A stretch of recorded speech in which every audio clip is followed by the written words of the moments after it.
She pressed both hands flat against the wooden gatepost to keep herself from falling. Not from exhaustion, though. Lord knows she was exhausted, but because saying those words out loud had nearly hollowed her out completely. "If you need someone to stay here, I will do whatever you ask." She had never spoken words like that in her life. And the moment they left her mouth, something inside Evelyn Carter died. She just didn't know yet that something else was about to be born. If this story already has your heart, hit that subscribe button right now. Drop your city in the comments below so I can see exactly how far this story has traveled, and stay with me all the way to the end. Because I promise you what happens next is going to stay with you for a long time. She had been walking for 3 days. Not wandering, not drifting. Walking with the specific desperate purpose of a woman who has run out of every other option. Her shoes had given out somewhere around the second day. The left sole had peeled back at the toe, slapping against the dry Montana dirt with every step like it was mocking her. She'd torn a strip from the bottom of her petticoat and tied it around the shoe to hold it together, and she told herself it didn't matter. She told herself a lot of things those 3 days that she didn't quite believe. She told herself she wasn't afraid. She told herself someone would help. She told herself she had made the right choice, leaving Harlan Creek before sunrise on a Tuesday morning with nothing but a cloth bag, a dress that had seen better years, and a secret, so heavy it had changed the way she carried herself. Shoulders, curved inward eyes that moved to the ground before they could find anyone else's. But mostly she told herself that whatever was waiting at the end of this road could not possibly be worse than what she had left behind. The summer of 1884 had been brutal to the Montana Territory. The sun came down hard and stayed hard, baking the earth into something that cracked under your feet and turned the creek beds pale and shallow. The grass along the road had gone yellow and brittle. The wind, when it came, tasted like dust. Evelyn Carter was 26 years old, and she looked 40. Not because she was frail. She had never been frail. She had grown up on a working farm in western Kansas, and her hands showed it, calloused, capable, familiar with labor. She was not a delicate woman. She had never been given the luxury of delicacy. But something had happened to her face in the last 6 months. Something had gone quiet in it. The kind of quiet that settles in after a person has cried themselves past the point where tears do any good, after a person has argued until there is nothing left to argue, after a person has stood in a room full of people who once called themselves her family and realized with a clarity that felt almost physical that not one of them was going to stand up for her. She walked. The sign for Black Creek Ranch appeared on the third afternoon, nailed to a fence post at the edge of a long gravel lane that curved up toward a sprawling set of buildings she could just make out through the heat shimmer. The sign was old, but solid. Whoever owned this land was not a man who let things fall apart. She stood at the entrance to that lane for a long time. She had heard of Thomas Whitaker in Harlan Creek, which was the nearest town of any size to Black Creek Ranch, or had been her nearest town before she stopped being welcome there. People talked about Whitaker the way they talked about weather or season. He was a fact of the landscape. 40 acres when his father died. 400 now. A man who had built something real out of dirt and stubbornness and years of work that most men would have quit. They also said he was not an easy man to know. They said he had been married once to a woman named Clara, and that Clara had died of fever 3 winters back, and that since then, Thomas Whitaker had become the kind of man who went weeks without speaking to another soul if the cattle didn't require it. Not cruel. Not broken exactly. Just closed. Like a house where someone had pulled all the shutters and stopped answering the door. Evelyn had heard all of that. And standing at the entrance to his lane, she told herself it didn't matter what kind of man he was. She told herself she just needed one night. Somewhere with a roof and 4 walls. Somewhere she could stop moving long enough to think. She walked up the lane. The ranch yard was quiet when she arrived. Late afternoon, the light going orange and heavy across the dust. A few horses in the far corral. Chickens moving in slow, purposeless circles near the barn. The sound of something metal being worked somewhere out of sight. A rhythmic, patient sound, like a man who has a job and intends to finish it. She stopped at the gate to the main yard and stood there. Her heart was doing something she didn't like. hammering too fast up too high in her chest, the way it had been doing for weeks now whenever she had to face something new. She pressed her hand flat against her sternum, like she could quiet it from the outside. She could not do this. She was going to do this. "Hello." Her voice came out smaller than she intended. She cleared her throat and tried again. "Hello, is anyone? I'm sorry to bother." The metalwork sound stopped. Footsteps on packed dirt, unhurried, coming from the direction of the barn. Thomas Whitaker appeared around the corner of the structure, and Evelyn's first thought, which she would later be embarrassed by, was that he was taller than she had imagined.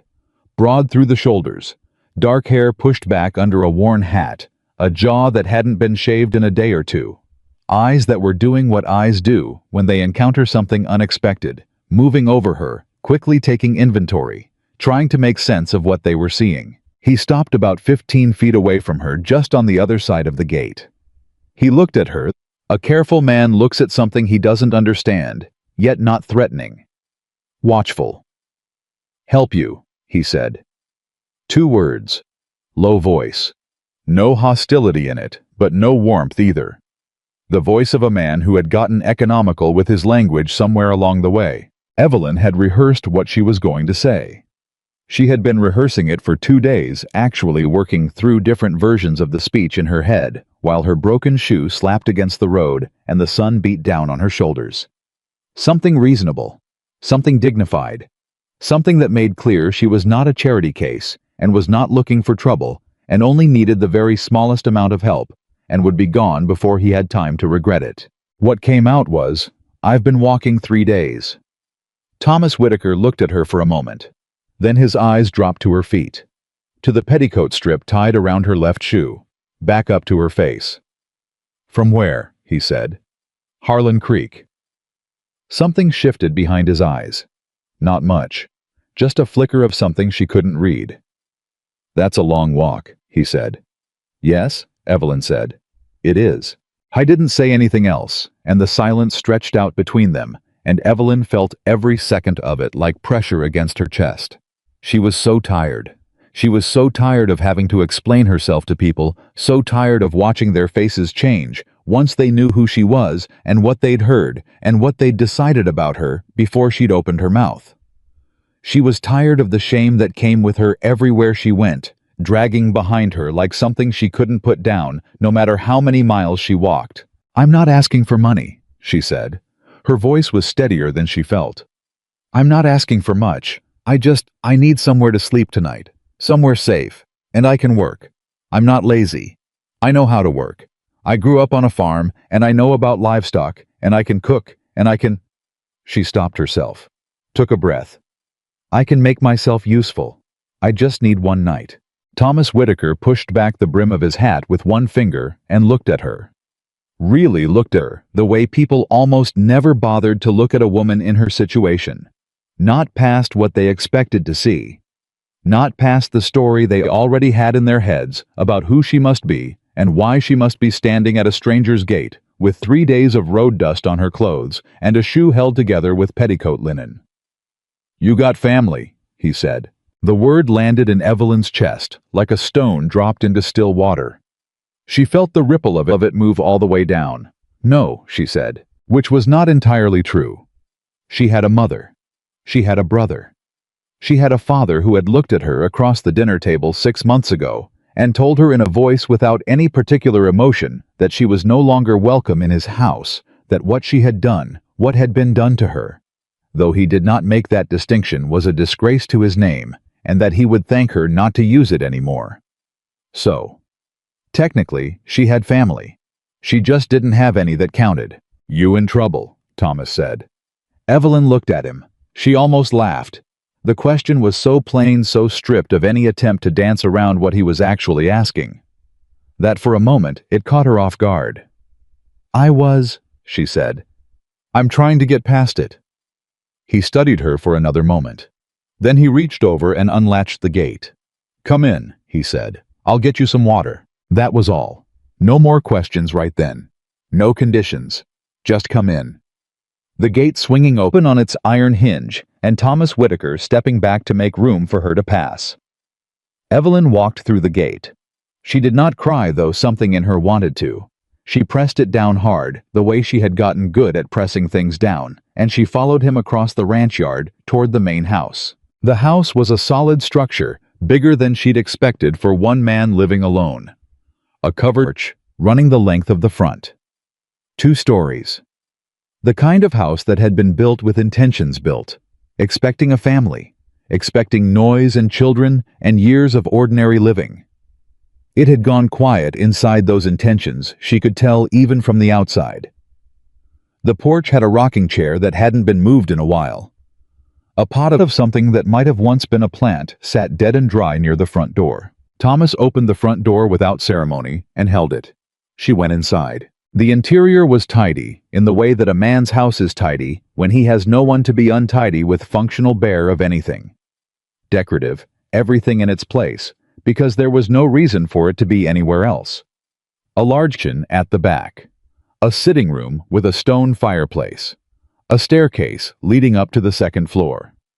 On the mantel over the fireplace, a daguerreotype in a frame, a woman with light eyes and a composed expression looking directly at the camera with the particular stillness that long exposure photographs demanded.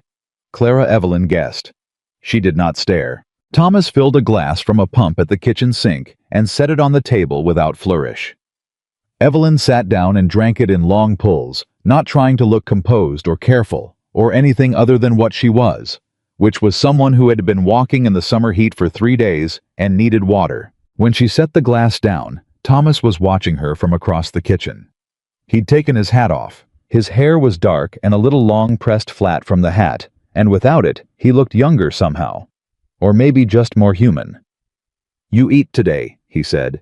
"Some," she said, which meant no. He turned to the stove without another word and started doing things with a cast iron pan that suggested food was coming, and Evelyn sat at the kitchen table and looked at her hands and tried to figure out what she was supposed to do with the fact that a stranger was feeding her without asking what she was worth first. The food, when it came, was simple. Beans and cornbread and some dried beef he'd reconstituted in a little water.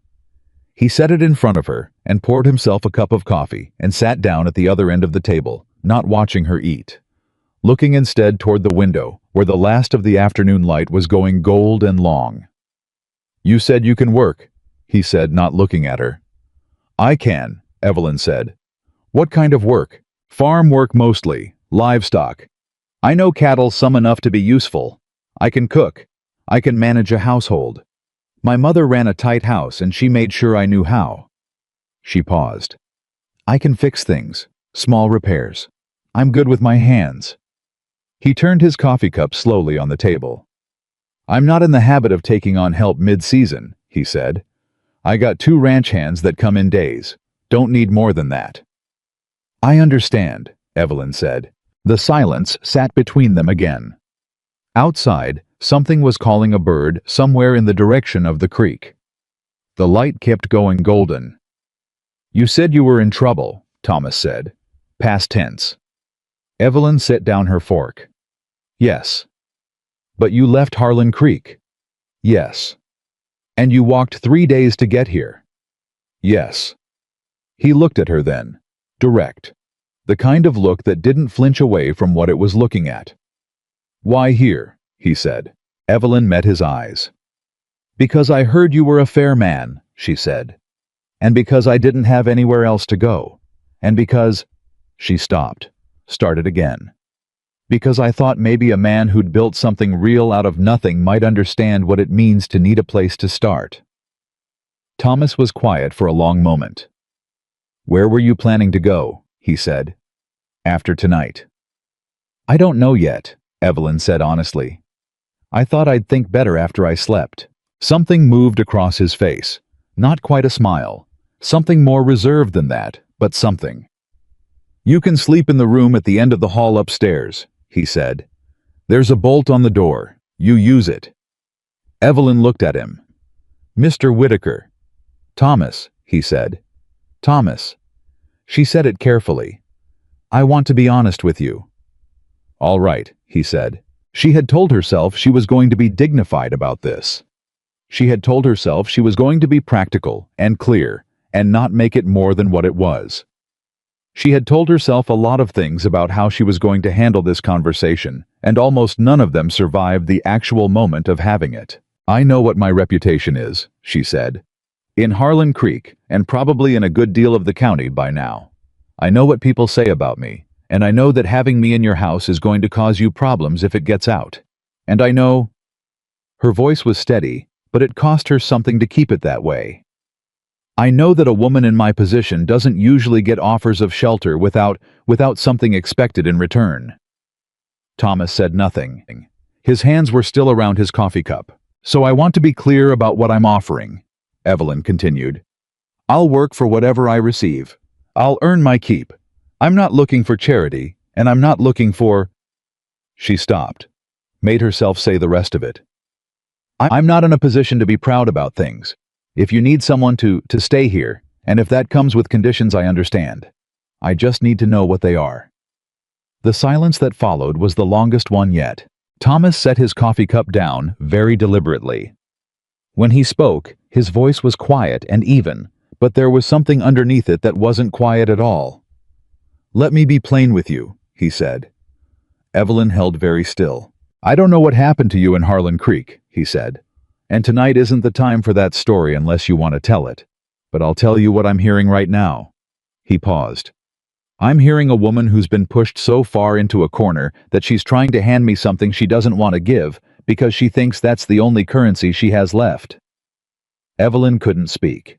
"And I'm going to tell you," Thomas continued, "that I have no interest in that transaction." His eyes were steady on hers. "None. You hear me?" She heard him. She just didn't entirely believe him. That was the honest truth of it. She heard what he was saying, and some part of her understood that he meant it. But there was another part of her, the part that had been worn down over 6 months of being told exactly what she was worth, and how little that turned out to be, that could not quite trust a kindness it didn't understand. "You don't know me," she said. "No," he agreed. "I don't. You don't know what I did, or what happened, or what—" "No," he said again. "And I'm not asking tonight." He stood up from the table, picked up his hat from where he'd set it on the counter. "Room's at the end of the hall. There's a wash basin. Sleep as long as you need." He paused at the doorway to the sitting room and looked back at her. "You don't owe me anything. Not your work, not your body, not your past. Is that clear?" Evelyn looked at him for a long moment. "Why?" she said.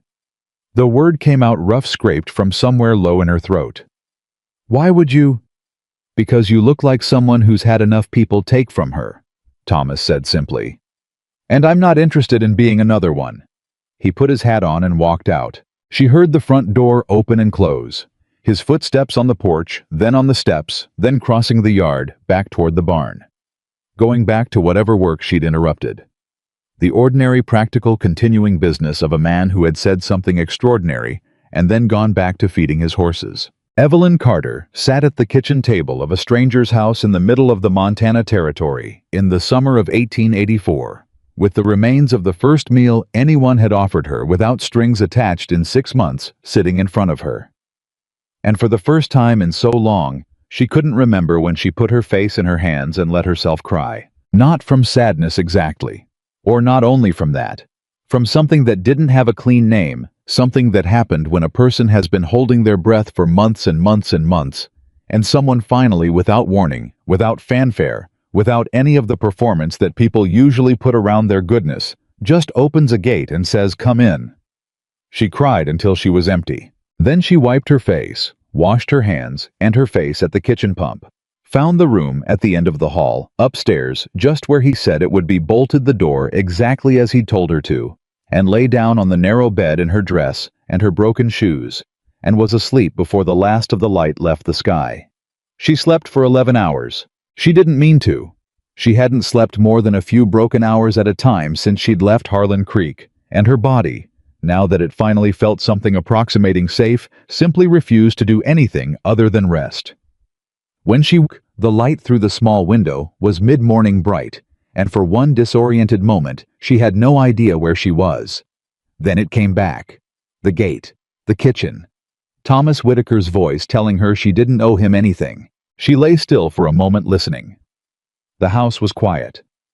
Downstairs, she could hear faintly the sound of the ranch coming alive outside. Voices at a distance. The movement of horses.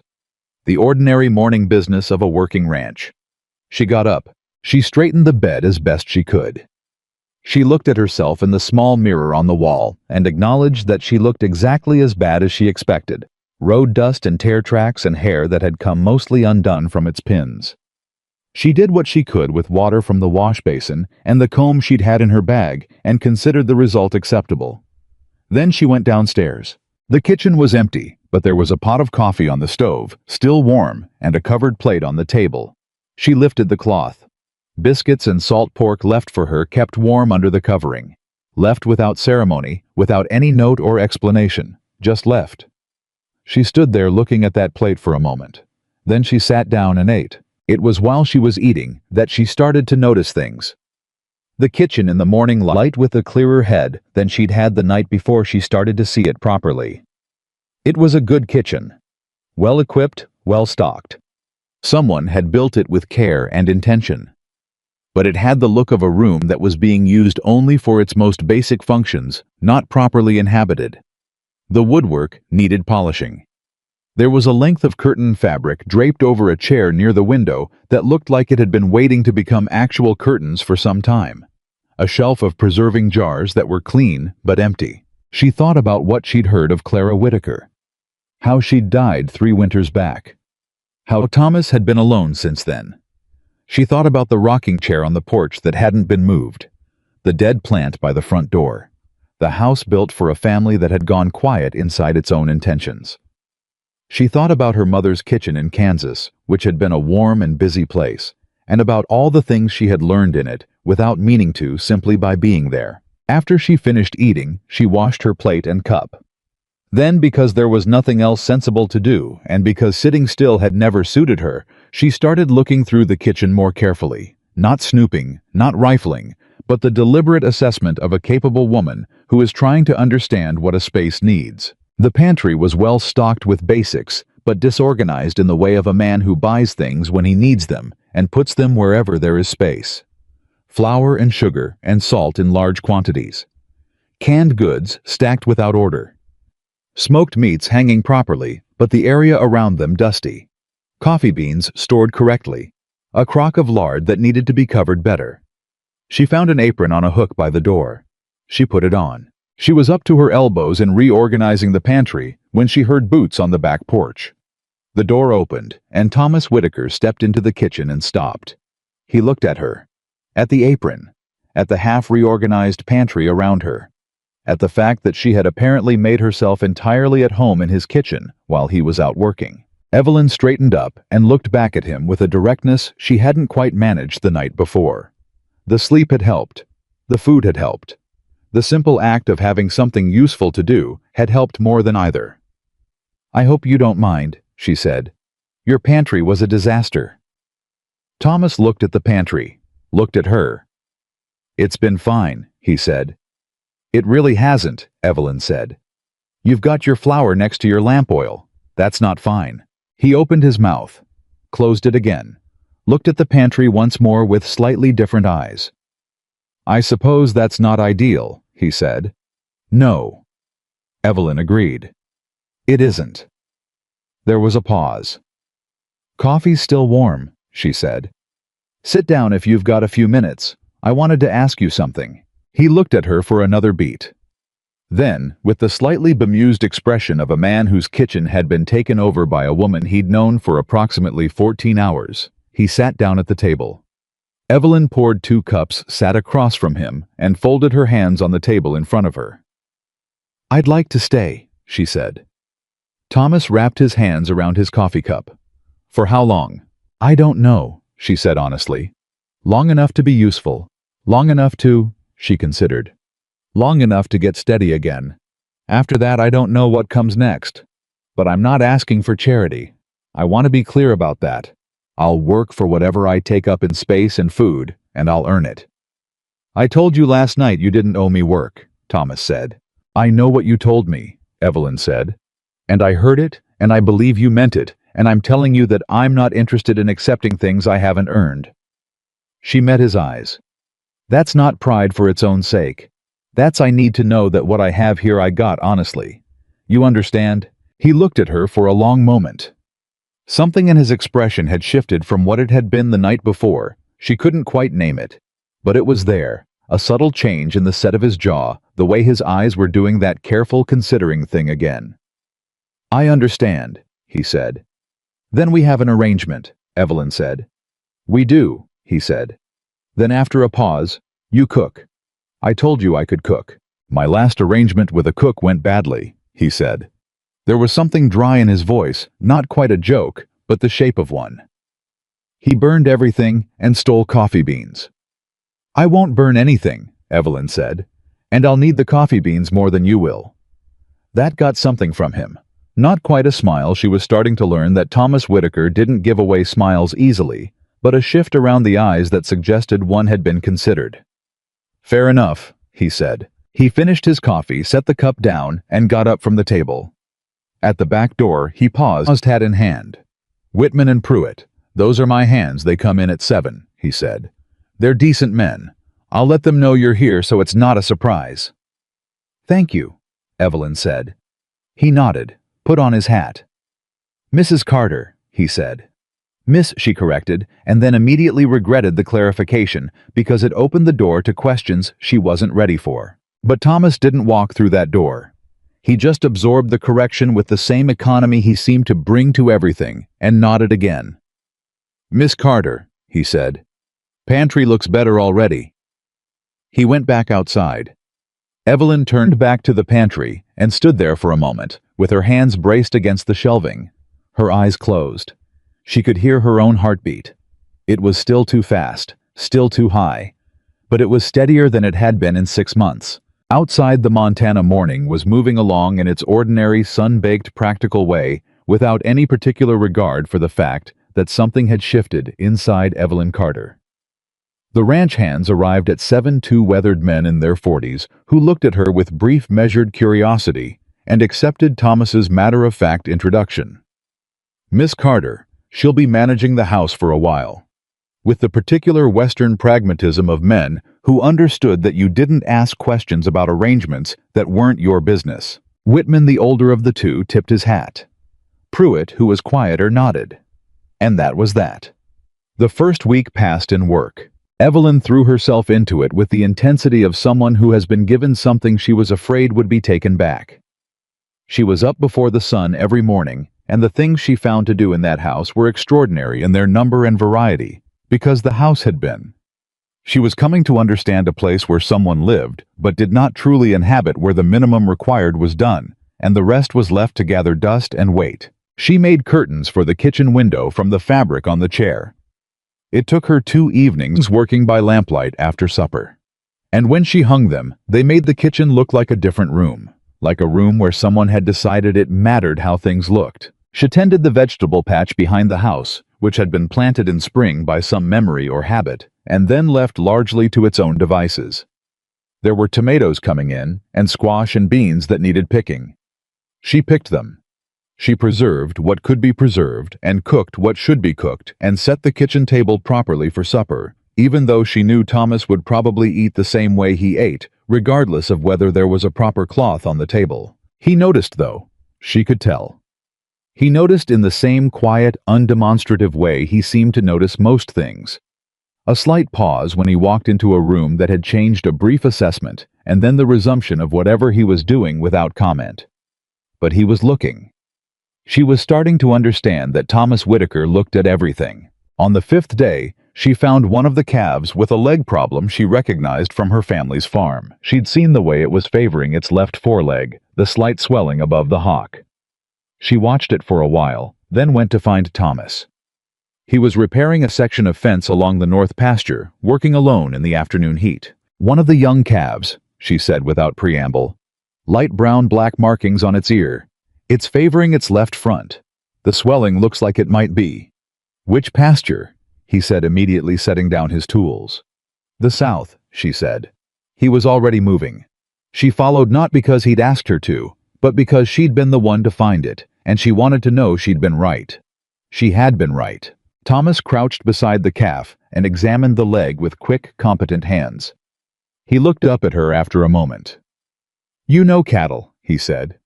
"I told you I did," she said. "A lot of people say they know cattle," he said, and went back to the leg. She helped him wrap it. She knew what to do, and she did it without being told. And when it was done, Thomas stood up and looked at her with that assessing expression again, but with something new in it. Not suspicion this time, or cautious neutrality. Something more like respect. "Good eye," he said. "Thank you," she said. They walked back toward the barn together in the afternoon heat, and it was the first time she realized that they had been side by side for any extended period. He was tall, she'd noticed that before, and he walked the way men who work land walk, with an economy of movement and a groundedness.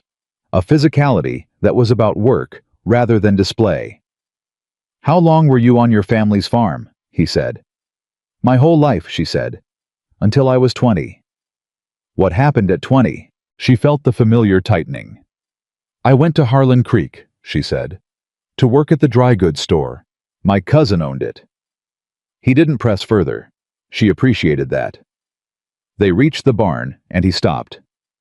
"I want to tell you something," he said. Evelyn looked at him. "I've had the ranch for 12 years, he said.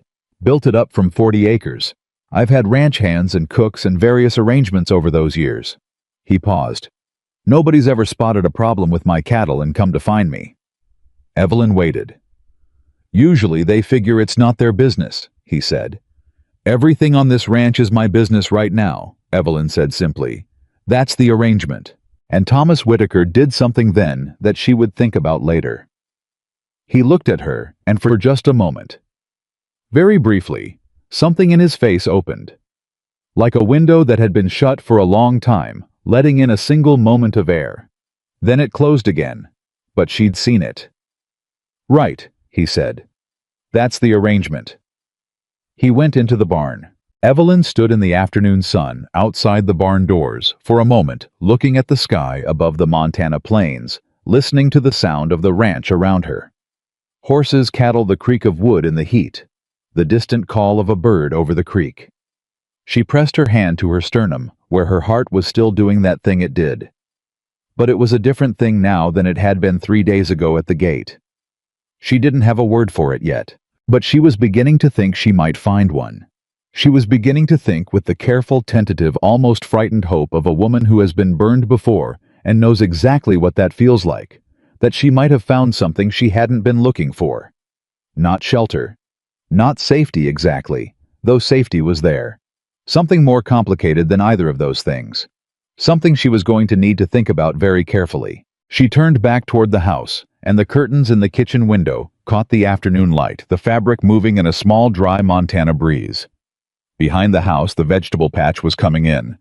On the south pasture, a calf was healing. In the barn, a man who trusted horses more than people was doing something that might very slowly be changing. And Evelyn Carter, who had walked 3 days with a broken shoe and a secret and the wreckage of everything she used to be, was starting very tentatively to build something new out of the wreckage. She didn't know yet what it would look like. But for the first time in 6 months, she thought it might be worth finding out. Part 2. The Woman Who Changed the Ranch. The second week started with a fight. Not a loud one. Not the kind where voices get raised and doors get slammed and things get said that can't be unsaid. Just a quiet, hard-edged disagreement between a woman who had decided she was going to do a thing and a man who had decided she wasn't. It started over bread. Evelyn had been up since 5, working through the morning kitchen tasks she'd established in the first week. Coffee first, then whatever the day's main cooking required, then whatever repair or household task had worked its way to the top of her mental list. She'd discovered a bag of good wheat flour in the back of the pantry behind everything else pushed there and forgotten.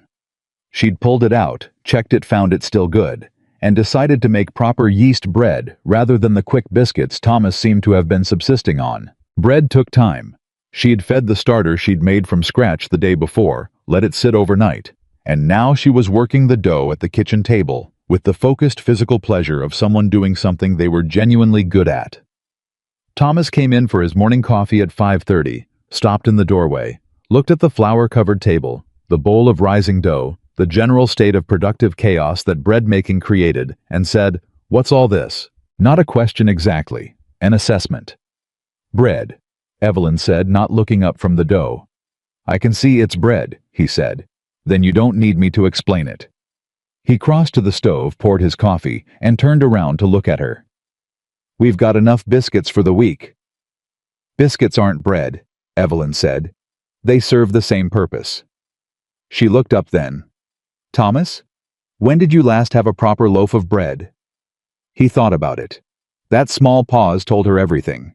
"That's what I thought," she said, and went back to the dough. He stood there for a moment with his coffee, watching her work. She could feel his gaze on the back of her neck, but she didn't give him the satisfaction of looking up again. "You're going to run through the flour stores," he said. "I checked the flour stores," she said. "We're fine, and I know how to make them last." "We," he said. She heard it the moment the word left her mouth. The way it had come out so naturally without thinking, "We, not you, not the ranch." We. Like she'd already made some decision about her place here that she hadn't quite made consciously yet. She kept her eyes on the dough. "The ranch," she said. "The flour stores for the ranch." Thomas was quiet for a moment. Then, "All right," he said, and went back outside. She exhaled. The bread came out perfectly dense and golden, with a crust that cracked when you pressed it, and a smell that had Whitman and Pruitt exchanging a look over their lunch that was almost comical in its naked appreciation. Whitman ate 3 slices without speaking. Pruitt asked carefully if there was going to be more. "Tomorrow," Evelyn said. "Yes, ma'am," Pruitt said with the reverence of a man who has been eating trail food for too long. Thomas said nothing. But she watched him eat 2 slices slowly, with the slightly distant expression of someone experiencing something they had been without for long enough that they'd forgotten what they were missing. She said nothing either. That evening, after the hands had gone and the supper dishes were washed, Thomas appeared in the kitchen doorway. He had his hat off. His hair was pressed flat from the day's work. He looked tired in the clean, complete way of a man who has worked hard and knows it. "The bread was good," he said. "Thank you," Evelyn said. "Better than the biscuits," he admitted with what she was coming to recognize as the Thomas Whitaker version of full capitulation. "Much better," she agreed. He stood there for a moment, and she waited, because she'd already learned that with Thomas, there was usually something underneath the first thing he said. A second layer he took a moment to get to. "I'm not good at this," he said. She looked at him. "At what?" "This." He made a vague gesture that seemed to encompass the kitchen, the house, the fact of her being in it, the entire complicated domestic arrangement they'd stumbled into. "Having someone here.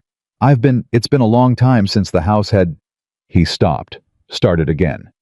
"I get set in my ways." "I noticed," Evelyn said. The corner of his mouth moved. "I'm going to say things wrong sometimes," he said. "Or say nothing when I should say something. I want you to. I'm not trying to be difficult." Evelyn set down the dish she was drying. She looked at him carefully, this big, weathered, economical man standing in his own kitchen doorway, trying to apologize for something he couldn't quite name, and she felt something shift in her chest. "Thomas," she said, "I grew up with a father who didn't say anything when he should have said something for 20 years straight. I know the difference between a man who's difficult and a man who's out of practice." He looked at her for a long moment. "All right," he said. "All right," she agreed. He went to bed. She finished the dishes. The third week brought the rumors. She should have expected it. She had expected it in the abstract. She knew how small communities worked, knew that the presence of a strange woman at the Black Creek Ranch would not go unnoticed for long, knew that her history from Harlan Creek had a way of traveling faster than she could walk. But knowing something was coming and actually facing it were 2 different animals, and when it arrived faster and harder than she'd braced for. She found out through Pruitt. He came in for the noon meal, looking uncomfortable in a way she hadn't seen from him before. Pruitt was a steady, quiet man, not given to visible discomfort, and he sat down at the table and stared at his plate with the focused attention of someone avoiding a conversation. She put the food in front of him and sat down across from him. "Pruitt," she said. "Ma'am," he said. You've been staring at that plate like it owes you money for 5 minutes. What is it? He looked up, looked back down, picked up his fork, set it down again. People are talking, he said finally. In town. About you being here. What are they saying? Evelyn said. Not a question. She knew what they were saying. She needed to hear him say it. Nothing worth repeating, he said. Pruitt. He met her eyes, and she saw the genuine discomfort there. This was not a man who wanted to be the one delivering this particular information. They're saying you came here because you had nowhere else to go after what happened in Harlan Creek. And they're saying... He stopped. They're saying it's only a matter of time before Mr. Whitaker sends you on. Is that all? She said. No, he said quietly. She waited. They're saying you're trading on you're... He set his fork down with a small final sound. They're saying you're not here because you're useful. They're saying you're here because you convinced him you'd be useful in other ways. And that a man like Thomas Whitaker deserves better than a woman with your history keeping his house. Evelyn heard every word. She sat very still. Her hands were flat on the table, and she pressed them down deliberately, feeling the wood under her palms, grounding herself in the solidity of it. Thank you for telling me, she said. Her voice was even. She was proud of how even it was. Miss Carter, Pruitt said, and there was something careful in his voice, something that surprised her. For what it's worth, Whitman and me, we've been here 3 years. We've seen how this ranch runs, and we've watched what you've done this past 2 weeks. He paused. What people are saying in town isn't what we see out here. She looked at him. He was looking back at her directly. This quiet man who didn't usually use this many words at one time, and the sincerity in his face was plain and uncomplicated and completely unexpected. She had to look away before she embarrassed both of them. Eat your lunch, she said. He did. She told Thomas that evening. She didn't want to not because she was afraid of his reaction, but because there was something deeply exhausting about having to have this conversation, about having to bring the noise of the outside world into the kitchen where she had been for 2.5 weeks now, building something that felt fragile and real and worth protecting. But he needed to know. If it was going to cost him something, he needed to know. She waited until after supper, after the dishes, after Whitman and Pruitt had headed home for the night. Then she found him on the front porch, doing what he did sometimes in the evenings, sitting in the rocking chair that had been stationary for so long, she'd been surprised the first time she saw him use it, looking out at the dark flatness of the Montana plains, with a coffee cup in one hand, and the settled quiet of a man at the end of a long day. She sat down on the porch step because there was only the one chair. I heard something today, she said, from Pruitt, about what people in town are saying. Thomas didn't look at her. I know what they're saying, he said. She stopped. You already know. I went into Caldwell's for supplies on Wednesday, he said.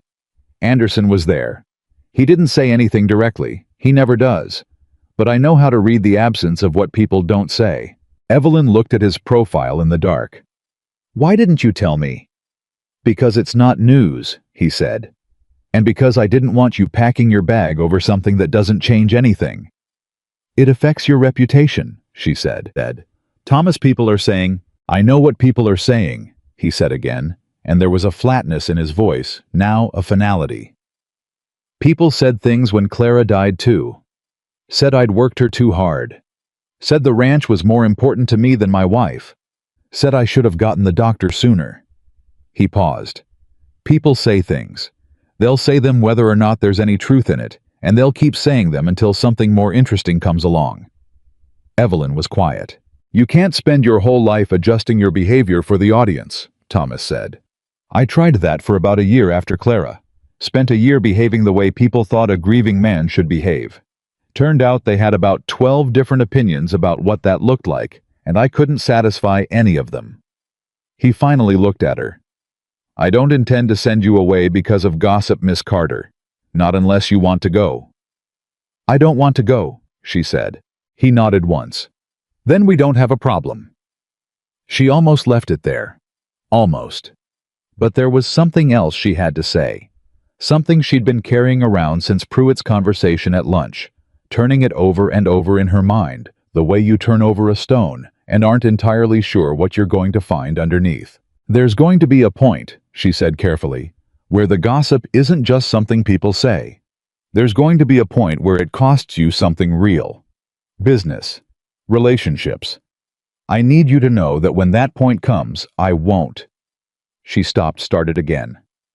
I don't want to be the reason you lose something you built. Thomas looked at her for a long moment. Miss Carter, he said with a slowness and deliberateness that told her he was choosing his words the way you choose your footing on uncertain ground. Do you know what the most valuable thing on this ranch is? She waited. Not the cattle, he said. Not the land. Not the contracts I've got with the buyers in Helena. He paused. It's judgment. Mine. The judgment I've built a reputation on over 12 years. The judgment that says I know a good thing from a bad one, and I know worth when I see it. His eyes were steady on hers. You think I'm going to let other people's opinions override my own judgment in my own house on my own land? Evelyn said nothing. Her throat had gone strange and tight. Now, he said, and picked up his coffee cup again. I believe there's still bread from this morning. She almost laughed. The sheer flat practicality of it, the pivot from the thing that had almost made her cry to the fact that there was bread, was so completely Thomas Whitaker that she almost laughed. There is, she said. Good, he said, and went back to looking at the dark plains. She sat on the porch step for a while longer. Above them, the Montana sky was doing what it did at night out here, spreading itself out in a way you couldn't quite comprehend if you'd grown up anywhere with walls or trees or city lights blocking it. Stars from edge to edge, the kind of sky that made you feel simultaneously very small and strangely very present. She thought about what he'd said, about judgment, about worth. She thought about her father's voice telling her she was a disgrace to his name. She thought about the man who had promised her marriage and disappeared the moment keeping that promise became inconvenient, leaving her to manage the consequences of his choices with her name and no protection, and a secret she had been carrying alone for 6 months. She pressed her hand against her stomach, against the secret. She was going to have to tell Thomas eventually. She knew that. She had known it since the first night, had been carrying the knowledge of it the way you carry something heavy, shifting it from one hand to the other, finding ways to manage the weight of it, telling yourself you'll put it down when you find the right place. But not tonight. Tonight, she would let this whatever this was, this fragile and improbable thing they were building here, be what it was. Just for one more night. The 4th week was when she understood that Thomas Whitaker was watching her the same way she was watching him. Not the watching of a man with intentions she didn't trust. Not the watching of someone assessing whether they'd made a bad deal. Something else entirely.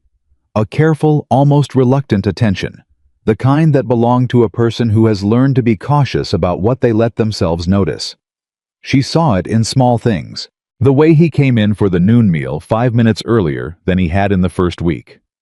Not because the work required it. Just earlier. The way he started leaving his coffee cup on the counter instead of the table. And she realized after a while that the counter was where she stood in the mornings, and that leaving it there meant she would be the one to pick it up, which meant a moment of brief, ordinary proximity that shouldn't have meant anything, and somehow did. The way he asked one morning if she would look at a letter he'd drafted to one of his cattle buyers in Helena, because he wasn't sure he'd gotten the numbers right, and he'd never been as sharp with figures as he was with livestock. She'd looked at the letter, found 2 errors, corrected them, and handed it back without comment. He'd looked at her corrections and said simply, "Good eye." And she'd had to turn back to the stove to hide the fact that those 2 words had done something complicated to her chest. She was watching him too. She was watching the way he was with his horses, which was the way some men were only with the things that couldn't talk back, with patience that bordered on tenderness, with a kind of quiet, steady communication that didn't require words. She had seen him spend 40 minutes with a mare that was anxious about something in the south pasture, just standing beside her, with his hand on her neck, not asking anything, just being there until the horse settled.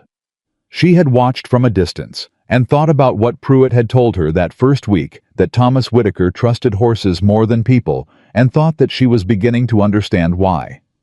Horses didn't gossip. Horses didn't abandon you. Horses were exactly what they were every single time. She was watching the way he dealt with Whitman and Pruitt, which was gruff and direct and utterly reliable. He said what he meant what he said, and the men knew it and trusted him for it completely.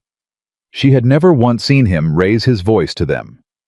She had seen him firmly correct Whitman once about how a particular section of fence was being set, and the correction had been so specific and quiet and certain that Whitman had simply said, "Yes, sir," and done it differently. And she was watching very carefully and with considerable effort to appear as though she wasn't the way he sometimes looked at her when he didn't think she'd notice. She had first caught it accidentally the night of the second week when she was standing at the kitchen window, washing the supper dishes, and she'd happened to glance toward the sitting room and found him looking at her from his chair. He'd looked away immediately. She'd looked back at the dishes. Neither of them said anything, but she'd seen it. And she'd seen it again 2 days later when she was in the vegetable patch, and he came around the corner of the house and stopped, apparently not expecting to find her there. And there had been a moment, very brief, less than a second, before he rearranged his expression into its usual settled neutrality, where his face had been doing something unguarded and complicated. She thought about it more than she probably should. The 5th week was the week everything almost fell apart. Evelyn had been doing well at keeping herself from thinking too much about things she couldn't control. She had the work for that, the physical grounding productive work of the ranch house, and the vegetable patch, and the cattle she'd taken to checking on during her early morning walks, because she was awake before anyone else, and the morning was the best time to catch small problems before they became big ones. She had the bread, and the mending and the letters she helped Thomas draft, and the quiet evenings on the porch where they talked about nothing in particular about the cattle market and the weather, and what Whitman had said that was unintentionally funny. And she was finding that these conversations, these ordinary, low-key, purposeful exchanges with a man who listened when she spoke and considered what she said before responding, were filling something in her that had been empty for a very long time. She was doing well at not thinking about the secret. And then, one afternoon, a wagon came up the lane from Harlan Creek.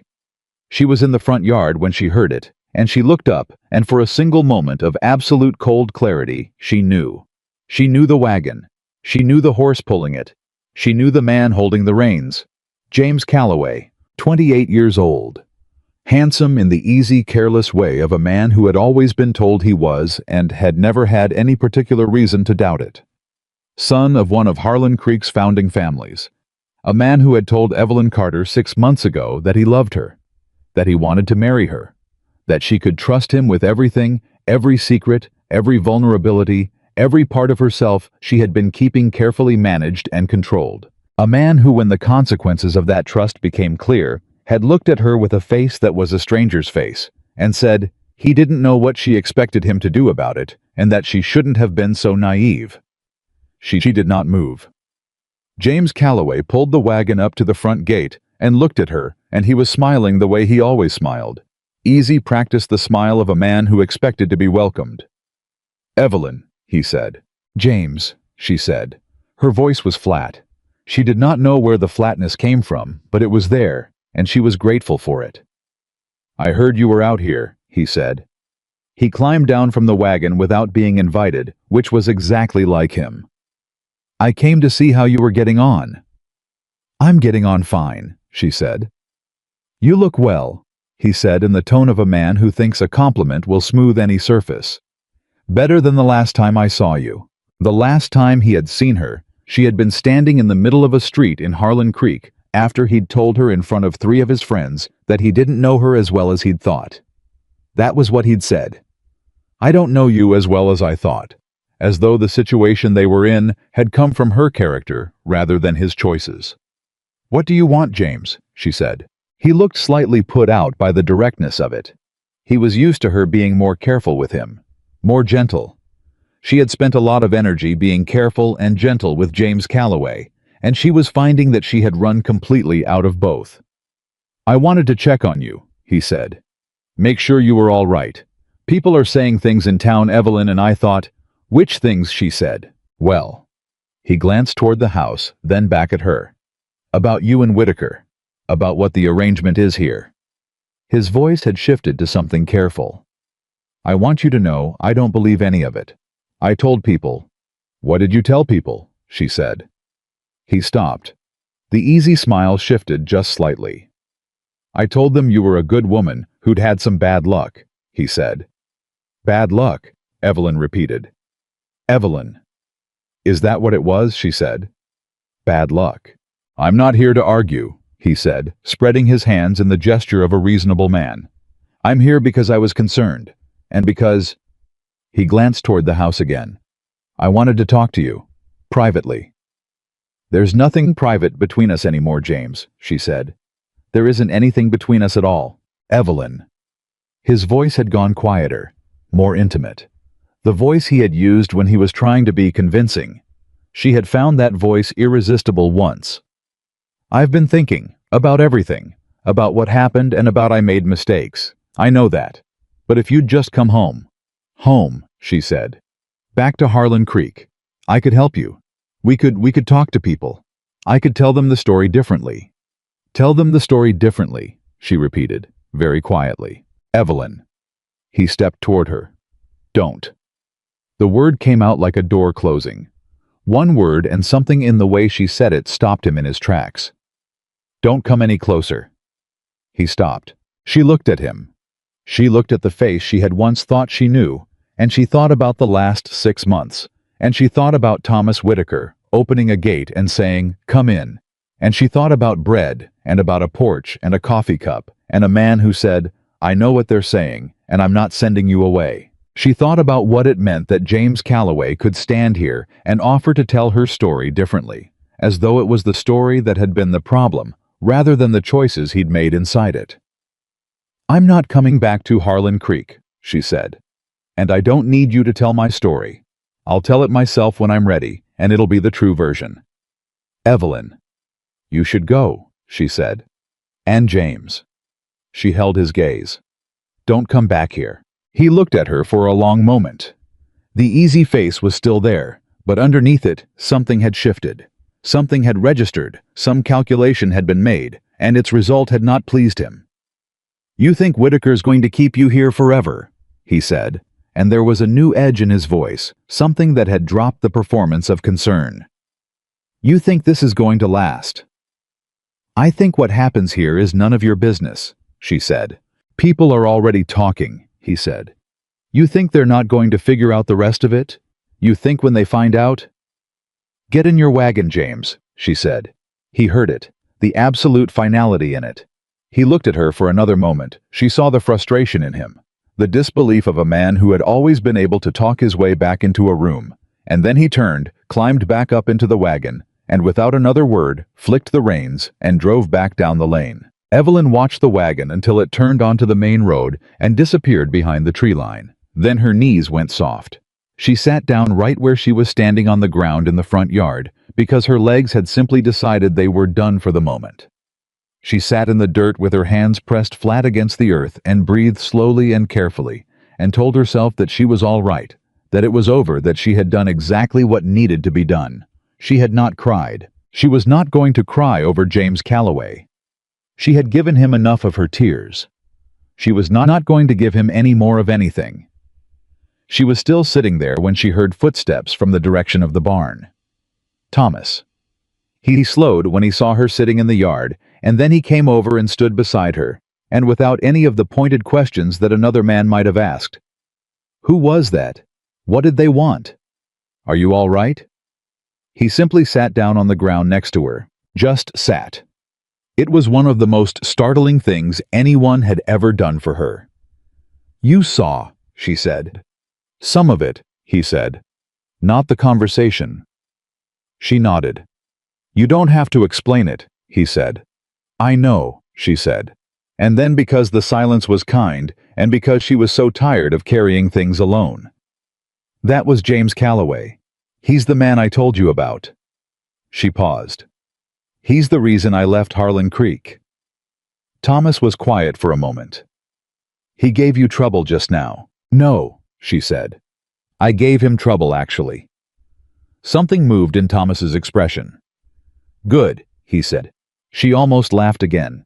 That flat, simple good, the same flatness she'd heard when she'd corrected his letter. The same economy that she was learning was not coldness but precision.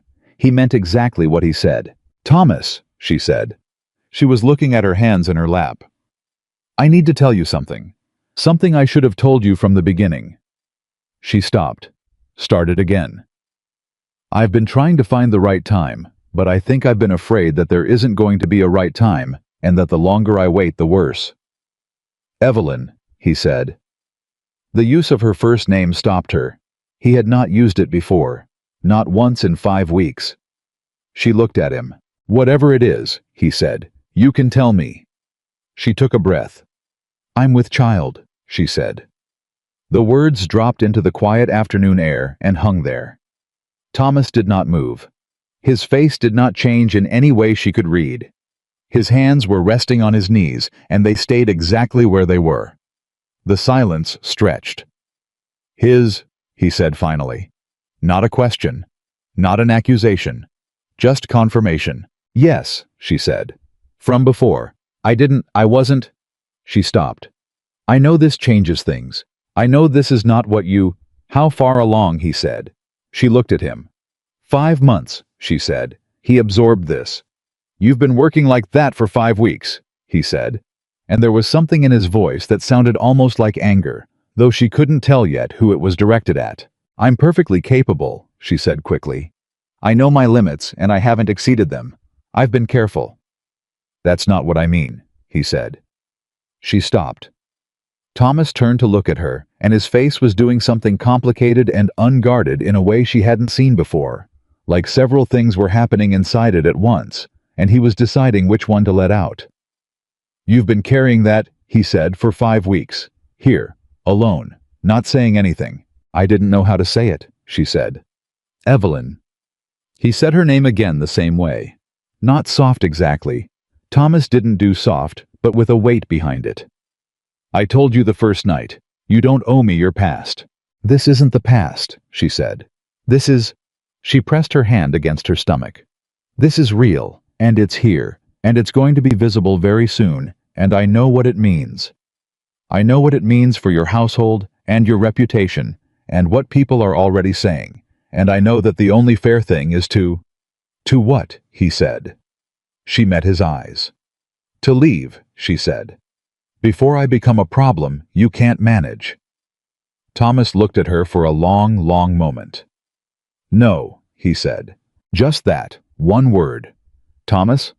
"No," he said again. He got up from the ground, dusted off his pants, and held out his hand to help her up. She looked at his hand. She looked at his face. She took his hand. He pulled her to her feet with the matter-of-fact competence he brought to everything, no dramatics, no ceremony, and then let go of her hand and looked at her. "The vegetable patch needs attention," he said. "And I want to talk to you tonight, after supper, about what comes next." She stared at him. "That's all you're going to say?" "For now," he said. "You're not going to ask anything else. You're not going to—" "Tonight," he said firmly. "After supper." And then, as he turned back toward the barn, "You should eat something. You haven't had anything since this morning." She watched him walk away. She stood in the Montana afternoon, with her hand pressed against the child she was carrying in the yard of a man who had just been told the most disqualifying thing she had to tell, and had responded by asking whether she'd eaten lunch. She stood there, and she breathed, and she tried to figure out what she was supposed to do with the fact that she was still here, that he was still here, that the gate was still open. She went inside, she ate, she waited for supper, and whatever Thomas Whitaker was going to say to her tonight, she understood one thing with absolute certainty: she had run out of road to walk away on. Whatever happened now was going to happen here. Part 3. The choice that changed everything. Supper that evening was the quietest meal they'd shared since the first week. Not uncomfortable quiet. Not the silence of two people avoiding each other. Something heavier than that. The quiet of two people who know a conversation is coming and are eating around it the way you eat around a bruise. Careful, deliberate, aware of exactly where the tender place is. Whitman and Pruitt had gone home early. Evelyn had made a simple supper: beans and the last of the bread from that morning, some dried apple she'd cooked down into something almost sweet. Thomas ate steadily the way he always ate, without rushing, without theater. She moved food around her plate and told herself she was hungry, and failed to convince herself. When he finished, he set his fork down and looked at the table for a moment. Then he said, "Tell me about him." Evelyn looked up. "Calloway," Thomas said. "Tell me what happened, all of it, if you want to." She had not expected that to be the opening. She had spent the afternoon rehearsing her half of the conversation about what came next, practical things, arrangements, what she would need and where she might go, and how she intended to manage, and she had not prepared for this. For someone asking her to start at the beginning. She set her fork down too. "I met him 2 years ago," she said. "At my cousin's store. He came in twice a week for supplies, and he was charming, easy with people. He made me feel like I was the only person in the room." She stopped. "I should have known that men who make you feel that way usually make everyone feel that way." Thomas said nothing. He was listening with the focused stillness he brought to things that mattered. "He talked about marriage from early on," she said. "About a house, about a future. He said his family would need some convincing, but that he was certain they'd come around once they knew me." She paused. "I believed him. That's the plain truth of it. I was 24 years old, and I believed him completely." "When did it change?" Thomas said. "When I told him about the baby," she said. "About 6 months ago. I'd suspected for a while, but I kept hoping I was wrong." Her hands were flat on the table now, the same way she'd held them in the yard earlier. "When I told him, he didn't say anything at first. He just looked at me. And then he said, 'What do you expect me to do with this?' And I couldn't answer him. Because I realized that I didn't know. I had been so certain he was the man he'd said he was that I hadn't thought past the telling." Thomas's jaw had tightened. She could see it from across the table. "His family found out," she continued. "His mother came to see me. She was very composed about it. She told me that James had decided we weren't suited, and that she hoped I'd be discreet, and that if I was discreet and caused no trouble, there might be some financial consideration to help me manage the situation." She paused on those last 2 words, letting Thomas understand what they meant. "I told her no." She seemed surprised by that. "What did your family do?" Thomas said.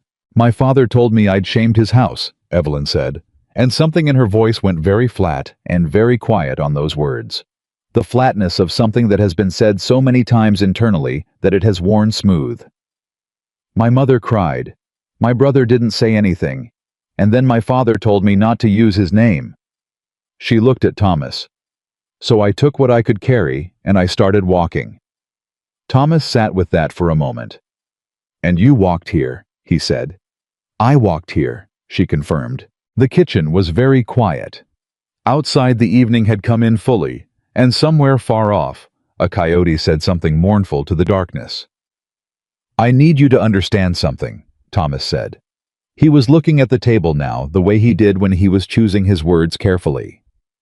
"When I asked you to tell me that it wasn't because I needed reasons to decide, I'd already decided." Evelyn went still. "I decided this afternoon in the yard," he said, "when you told me, and the decision was the same as it was on the first night, which is that I'm not sending you anywhere." He looked up at her then. "What I need to figure out is how to do right by you, and I can't do that without knowing what I'm working with." Thomas. "The baby," he said. There are things a child needs that a ranch house with one man in it doesn't currently have. That's a practical problem, and I'm a practical man, and I intend to solve it." He paused. "But there are also things I can't solve on my own. Things that require you to tell me what you want, and I'm asking." Evelyn looked at him for a long, searching moment. "What I want," she said slowly, "is to not be a burden to anyone. That's what I've wanted since the day I left Harlan Creek. I want to earn what I have, and I want my child to grow up in a place where—" Her voice broke slightly on the last word, caught on something she hadn't quite planned for. She recovered. "Where they're not ashamed of where they came from." Thomas nodded once. "All right," he said. "Then here's what I propose. You stay through the winter. The baby comes when it comes, and we'll have everything ready when it does. Come spring, if you want to move on, if you find what you're looking for. Somewhere else, I won't stop you." but you'll leave properly. With money and a reference and whatever else you need to start somewhere fresh." She stared at him. "And if I don't want to move on?" He met her eyes. "Then we have a different conversation," he said. "But I'm not going to have it tonight because tonight isn't the time for it, and I think you need to sit with what I'm offering before we start talking about what comes after." It was, she thought, the most words she had ever heard Thomas Whitaker say in sequence. "All right," she said. "All right," he said. He got up from the table and took both their plates to the counter and poured himself a last cup of coffee and the domesticity of it. The plain, ordinary, continuing domesticity of a man clearing the table after a conversation that had just rearranged the entire shape of her life was somehow more overwhelming than anything dramatic would have been. She stayed at the table until she was sure her face was under control. Then she did the dishes. The conversation with Thomas happened on a Thursday. By the following Monday, the trouble arrived in force. She heard the wagon coming up the lane before she saw it, and something in the sound of it, multiple horses, more than one set of wheels, made her pause at the kitchen window. She watched 3 wagons come up to the ranch yard. Men climbed down, 5, 6, 7 of them, some she recognized from Harlan Creek, some she didn't. One of them was Martin Holt, who owned the largest cattle operation in the county, and who had been doing business with Thomas for years. One of them was Robert Shaw, who ran the Buyers Association and whose approval Thomas needed for the fall contracts. And climbing down from the last wagon, adjusting his jacket, with the particular care of a man who is very aware of his own appearance, was James Calloway. Evelyn set down what she was holding. She went to find Thomas. He was already walking in from the south pasture, having heard the wagons himself, and he read her face before she said a word. "Holt," she said. "Shaw, and James Calloway." Something moved across Thomas's expression. Quick contained dangerous, the way a current is dangerous under still water. "Go inside," he said. "Thomas." "Please," he said. Not an order.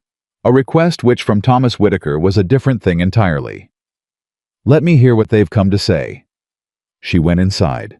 She did not go far inside. She stood just back from the front window where she could hear without being seen, and she listened. Martin Holt did most of the talking. He was a large man, with a large voice, accustomed to having both fill a room, and he used them without apology. "Whitaker," he said, "I'm going to be direct with you because I've got too much respect for you to dance around it. What you're doing here is causing talk. Serious talk. The kind that reflects on all of us who've done business with you." "Morning, Martin," Thomas said. "I mean it, Thomas. You've got a woman of questionable character living under your roof, and now people are saying she's with child. And whether that child is yours or not doesn't matter because—" "Careful," Thomas said. Just that word, very quiet, very level. "Careful." Holt paused. "I'm just telling you what people are saying." "You're telling me what you came to say," Thomas said. "Which is different. People say all kinds of things. You drove out here to say this specifically, which means you came with a purpose. So let's talk about the purpose." Holt glanced at Shaw. Shaw spoke up. "The fall contracts," he said. "The Buyers Association has concerns. There are men who are reconsidering whether to do business with someone whose personal arrangements are a point of public discussion. My contracts," Thomas said, "are the same as they've always been. My cattle are the same quality. My word is the same as it's always been. You want to explain to me how a woman in my house changes any of that?" "It's about reputation," Shaw said. "Who's Thomas said?" Shaw stopped. "Because if it's mine," Thomas said, "I've built that reputation over 12 years, and I'll stand on it. And if it's yours, if you're worried about your association being connected to a man whose housekeeping you don't approve of, then that's a different conversation entirely, and not a flattering one for your association."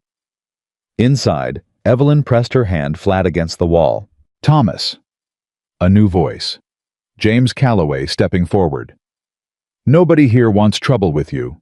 This isn't about the contracts, not really. It's about the woman. She's caused enough difficulty in Harlan Creek already. I think everyone here agrees that the kindest thing for all involved would be—" "I don't believe I asked for your opinion," Thomas said. James stopped. "In fact," Thomas said, and his voice had dropped to something very quiet, the kind of quiet that is louder than shouting. I'm having a hard time understanding why you're here at all. This is my land. Those are my cattle. That's my house. And none of those things have anything to do with you. She's not your anything, Thomas said. You made that choice. You stood in a town square and told people you didn't know her. That's the choice you made. You don't get to come onto my property and have opinions about where she is now. Dead silence. I think you should all go, Thomas said. Martin, I've got a lot of respect for you, and I'd like to keep it that way. So I'm going to give you the benefit of assuming you drove out here because you genuinely believed you were helping. You weren't. But I'm willing to forget this conversation happened if you're willing to get back in your wagon. Holt stood very still for a moment. Then he looked at Shaw. Then he looked at James Calloway. And then he did something that Evelyn would think about for a long time. He put his hat back on, turned around and walked back to his wagon. Shaw after a moment followed. James did not move. Whitaker, he said, his voice lower now, the easy performance completely gone. You don't know what you're taking on. Go home, Calloway, Thomas said. She'll bring nothing but trouble. She already has. In 6 months, she's gone from a respectable position in my...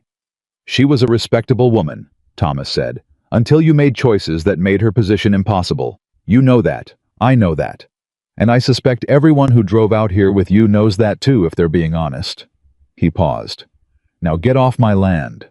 James Calloway looked at Thomas Whitaker, and something in his face, the ease, the practiced confidence, the smile that expected to smooth every surface, finally and completely failed. What was underneath it was less impressive. He got in his wagon. They all drove away. Thomas stood in the yard until the sound of the wagons faded completely. Then he turned and walked back toward the house, and Evelyn stepped back from the window and was standing in the middle of the kitchen with her hands clasped together when he came through the door. He stopped when he saw her face. You heard, he said. I heard, she said. Her voice was not steady. She had been doing well with steady for a while now, but this had broken something open in her. Not grief, not shame, something else. Something that felt uncomfortably like gratitude, which she had discovered was one of the harder emotions to hold without falling apart. I meant what I said, Thomas said. I know, she said. Thomas, those were your contracts. Those were the men who... I've been doing business long enough to know which relationships are worth keeping, he said, and there was a flatness in his voice that told her he'd already thought this through, already made the calculations, and arrived at his answer. Holt will be back. He's a practical man. The contracts matter more to him than gossip does.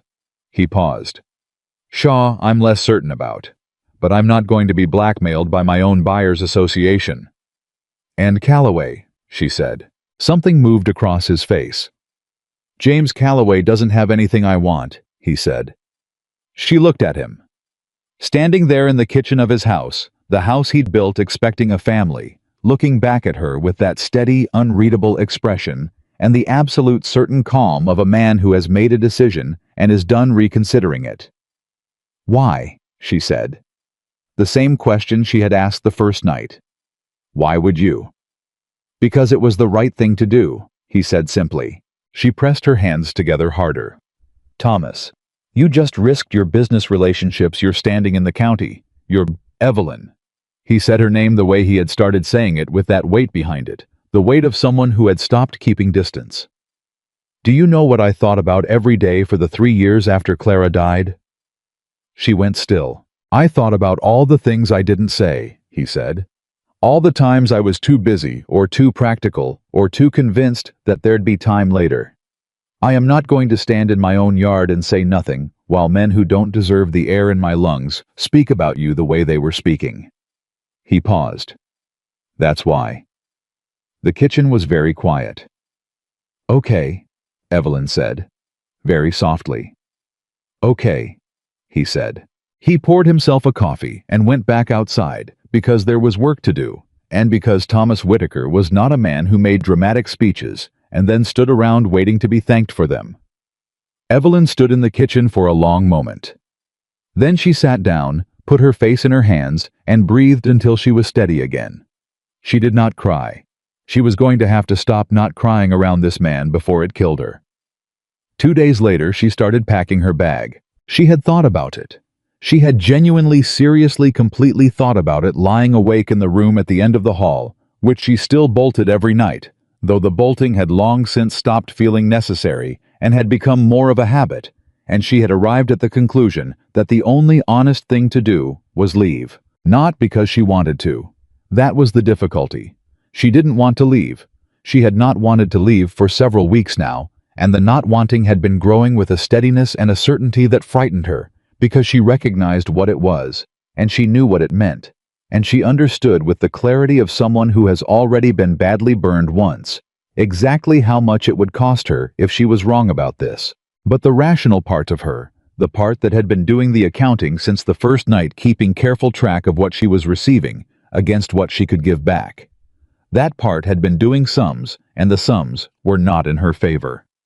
Thomas had defended her against Holt and Shaw. He had turned away James Calloway.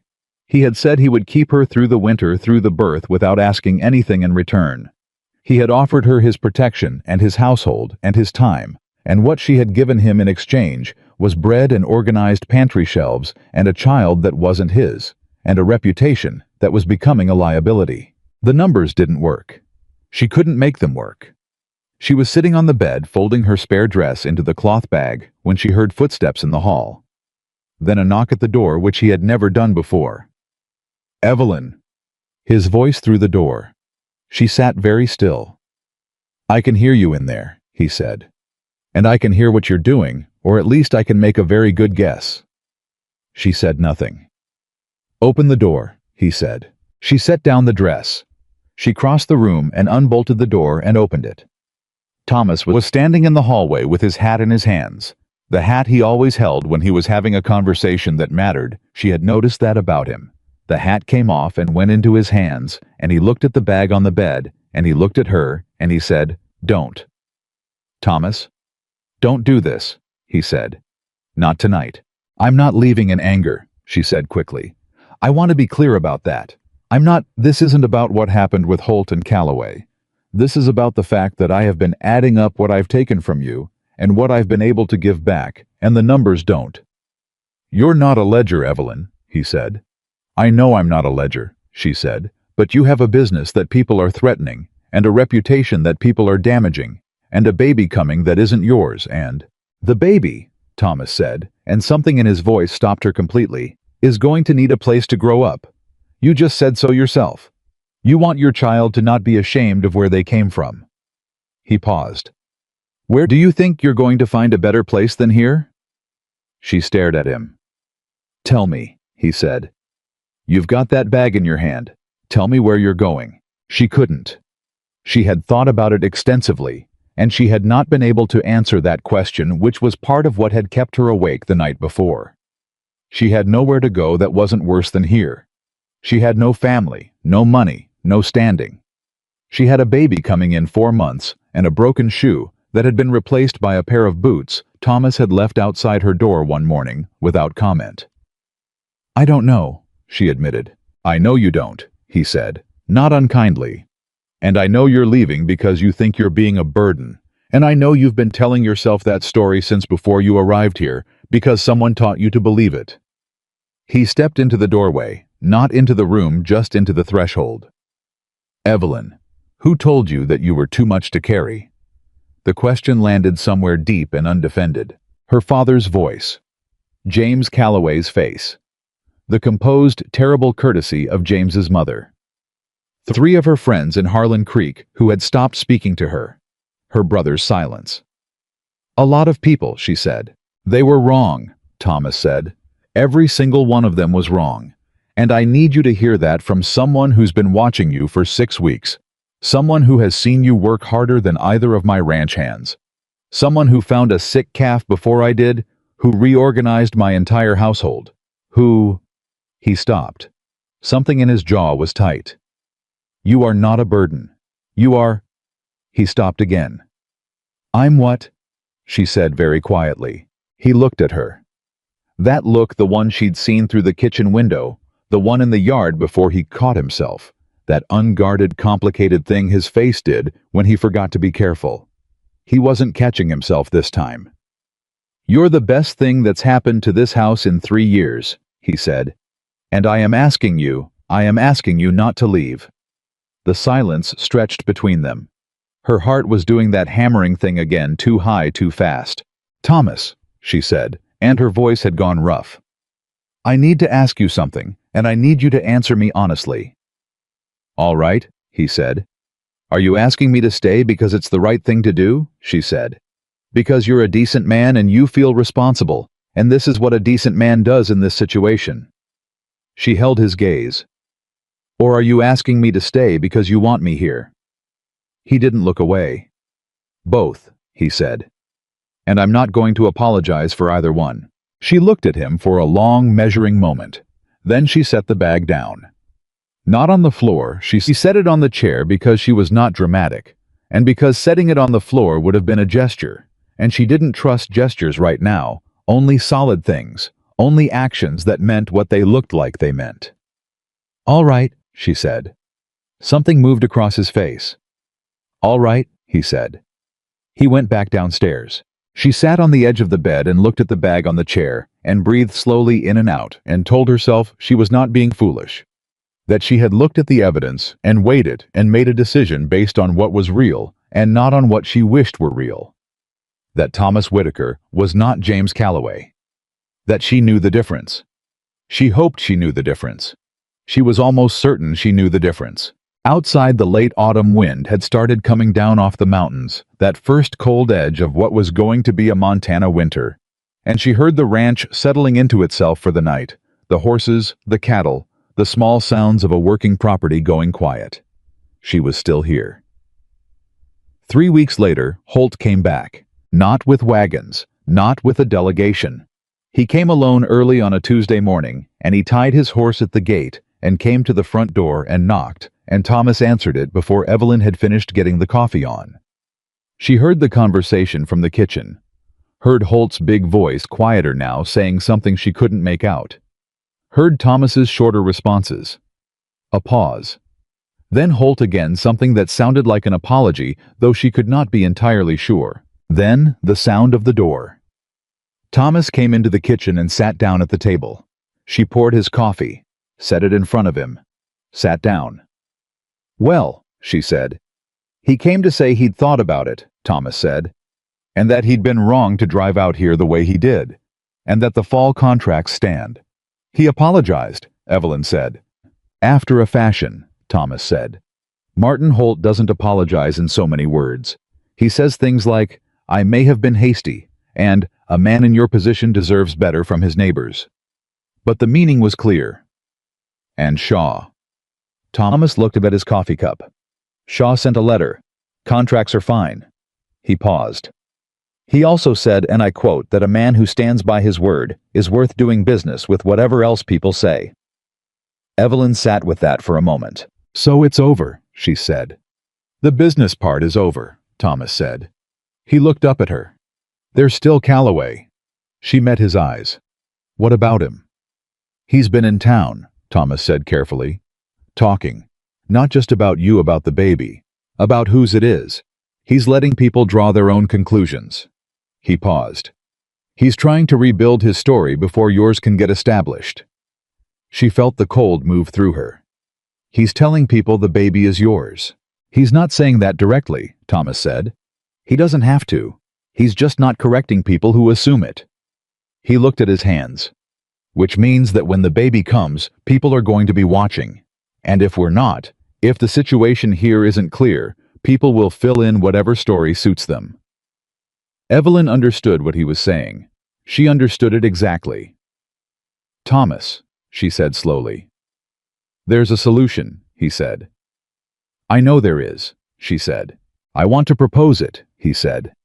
"But I need you to tell me if I'm reading this wrong. If what I think is happening between us is only happening on my side of the table." He was not looking at her. He was looking at his coffee cup with the focused attention of a man addressing a difficult piece of terrain. "Because if it is, I'll find another way. I'm not asking you to do something you don't want to do, just to manage a practical problem." "Thomas," she said. He looked up. "Ask me the question," she said. He held her gaze. "Evelyn Carter," he said, "would you marry me? Not because you need a name, or because it solves a problem, or because I've been kind to you for 6 weeks and you feel obligated." He stopped, set his coffee cup down deliberately. "Because I think you know by now that I'm not a man who says things I don't mean, and I'm telling you that in the last 6 weeks I have come back to life in ways I did not expect and could not have planned for. And I would like—" A pause, the longest one she had ever heard from him. "I would like to find out what comes next, with you." The kitchen was completely quiet. Evelyn looked at the man across the table from her. The man who had opened a gate in the dark and said, "Come in." Who had told her she didn't owe him anything, and had meant it, and had kept meaning it for 6 weeks without wavering. Who had stood in his own yard and told Martin Holt and Robert Shaw and James Calloway that she was worth standing for. Who had knocked on her door when she was packing her bag and asked her where she thought she was going, and waited while she couldn't answer. Who had just now, with the particular terrifying honesty of a man who doesn't know how to be dishonest, told her that she had brought him back to life. She thought about her father's voice. She thought about James Calloway's face. She thought about the gate and the kitchen and the bread and the calf with the hurt leg, and a man sitting down beside her in the dirt because she needed someone to sit beside her. She thought about what it meant to choose something, not because she had to, but because she wanted to. "Yes," she said. Just that. One word. Thomas absorbed it. His face did not break into anything dramatic. He was not a man who broke into things dramatically, but something in him shifted, something that had been held very carefully for a very long time, and she saw it, and it was worth every single mile of the road that had brought her to his gate. "All right," he said. "All right," she said. He reached across the table and covered her hand with his. Big, calloused, work-hardened hand, gentle in the specific way of people who know exactly how much strength they have. He held her hand for a moment, just that, and then he let go and picked up his coffee cup. "I'll go into town this week," he said. "Talk to Reverend Mills." "Thomas," she said. He looked up. "Ask him for the earliest he can do it," she said. Something in his eyes. That complicated, unguarded thing. "All right," he said. She got up from the table. She went to the stove. Her hands were shaking slightly as she reached for the bread pan, and she pressed them flat against the cast iron for a moment until they steadied, feeling the solid, real, unapologetic warmth of it. She was still here. She was going to stay, and somewhere in Harlan Creek. James Calloway was going to wake up one morning very soon and discover that the story had already been written without him, and that it didn't look anything like the version he'd been planning to tell. Part 4. A name she chose to accept. Reverend Mills said he could do it Saturday. That gave them 5 days. Thomas came back from town on Wednesday afternoon and told her, standing in the kitchen doorway the way he did when he had something to report. And Evelyn was at the stove, and she turned around and said, "Saturday," in a voice that gave nothing away. And Thomas said, "Saturday," back in the same voice, and they looked at each other for a moment across the kitchen, and then she turned back to the stove, and he went back outside, and that was that. Except it wasn't that at all. Because the moment she heard his boots cross the porch and descend the steps, she gripped the edge of the stovetop with both hands and stood there breathing slowly and telling herself that she was not panicking, that this was not panic, that a woman who had walked 3 days across Montana territory with a broken shoe was not going to be undone by 5 days. She stood there for a full minute. Then she let go of the stovetop and went back to cooking. That evening after supper, after Whitman and Pruitt had gone and the dishes were done, Thomas appeared in the kitchen doorway again and said without preamble, "I need to tell you something." She sat down. He sat across from her. "When Clara and I got married," he said, "it was in a church in Helena with about 40 people. Her family, my family, half the county.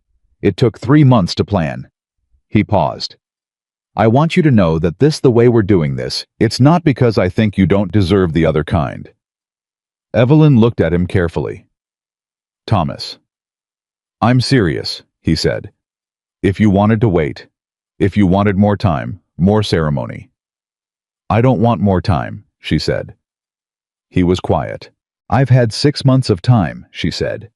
"Time is not what I need more of." She held his gaze.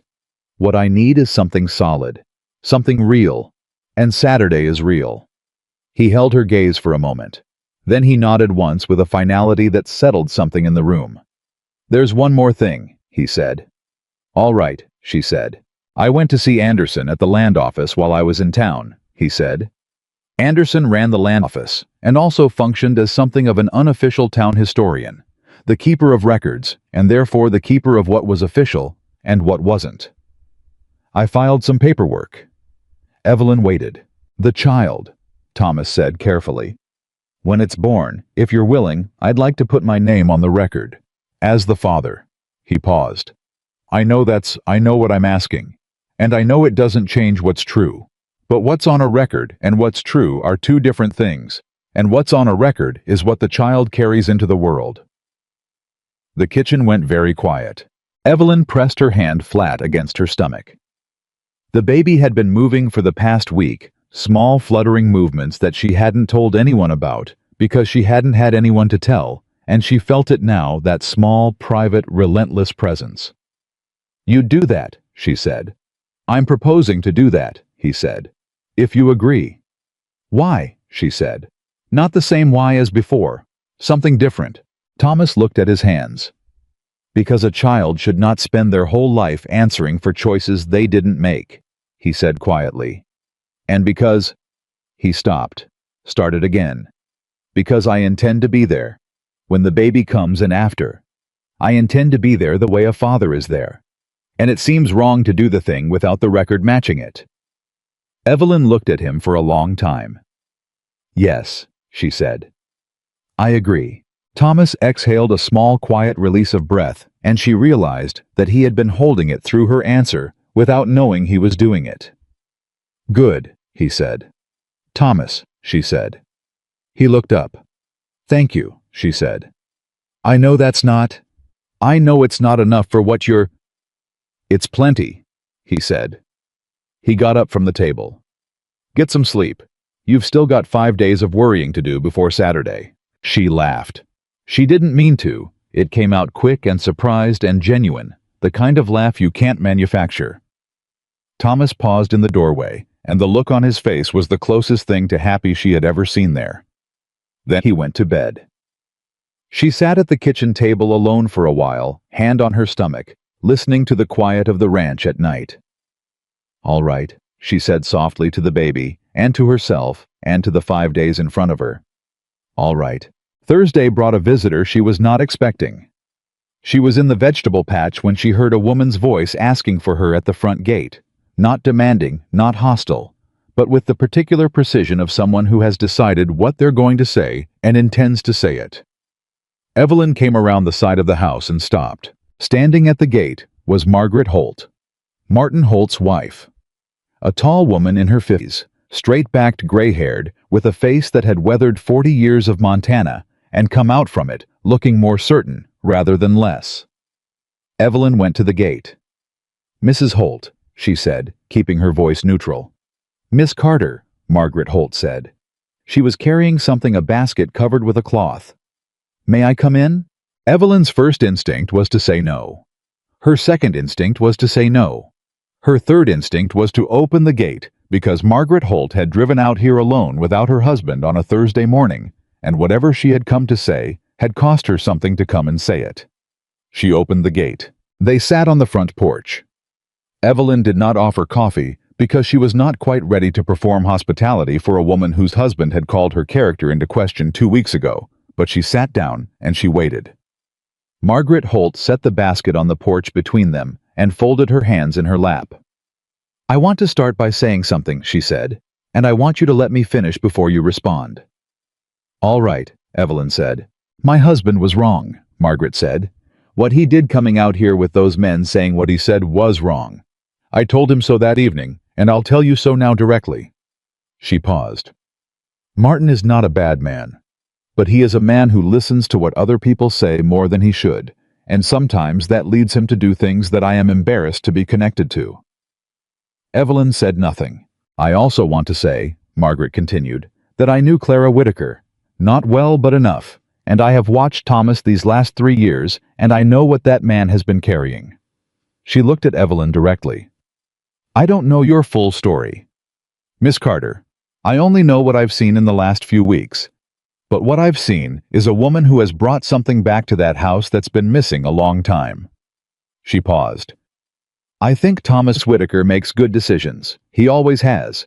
And I think this is one of them." Evelyn looked at her. She looked at this woman who had driven out here alone to say something that was hard to say, and she thought about the 6 months behind her, the months of people making speeches about what she deserved, what she was, what she'd become, and she thought about how different this was. Not a speech about her character, a statement about what someone had seen with their own eyes. "Thank you," Evelyn said. Margaret Holt nodded. She reached over and lifted the cloth on the basket. Inside were preserves, 3 jars, and something wrapped in brown paper that turned out, when Evelyn looked later, to be a length of ivory fabric soft and fine enough for a dress, or perhaps for something smaller. "For the baby," Margaret said, indicating the fabric. "When it comes." She stood up and smoothed her skirt. "I heard you're getting married Saturday." "News travels fast," Evelyn said. "In this county," Margaret said dryly. "It travels faster than a man on a good horse." She picked up her empty basket. "I hope it goes well." "Thank you," Evelyn said again. "Mrs. Holt, I appreciate you coming." Margaret Holt looked at her for one more moment. "You're going to be fine," she said. Not gently, with certainty, the certainty of a woman who has been watching the territory for a long time and knows what survives it. "You've already been through the worst part." She went back to her wagon and drove home. Evelyn sat on the porch for a long time after. She thought about worst parts, about whether Margaret Holt was right, about all the things that could still go wrong, and about whether she had the resources left to handle them if they did. She decided she probably did. Then she went inside and got back to work. Friday night she couldn't sleep. She lay in the room at the end of the hall, the unbolted door. She had stopped bolting it 2 weeks ago, an act that had felt significant and that neither of them had mentioned, and she stared at the ceiling and had the conversation with herself that she had been avoiding all week. The one about Clara. She had not asked Thomas about Clara. Not directly. She knew the basic facts: married young, died of fever 3 winters back. Loved enough that her loss had closed this man up like a house with all the shutters pulled. She knew the daguerreotype on the mantel. Those composed, light-colored eyes looking directly at something. She knew the rocking chair that hadn't been moved, the dead plant, the curtains that hadn't been hung. What she didn't know was whether she was walking into a house where Clara still lived in ways that had nothing to do with photographs and furniture. Whether she was being offered a life or being offered a substitute. Whether Thomas Whitaker, who was a decent and honest man, had been completely honest with himself about why he was doing this. She lay awake with that for a long time. And then she got up, because she was not a woman who lay in bed and waited for things to resolve themselves. She went downstairs. Thomas was still up. She hadn't expected that it was past midnight, and he was usually long in bed by 10. But there he was, sitting in the chair in the sitting room with a lamp burning. Not reading. Not doing anything in particular. Just sitting with the settled, wakeful quality of a man whose brain had also refused to cooperate with sleep. He looked up when she appeared in the doorway.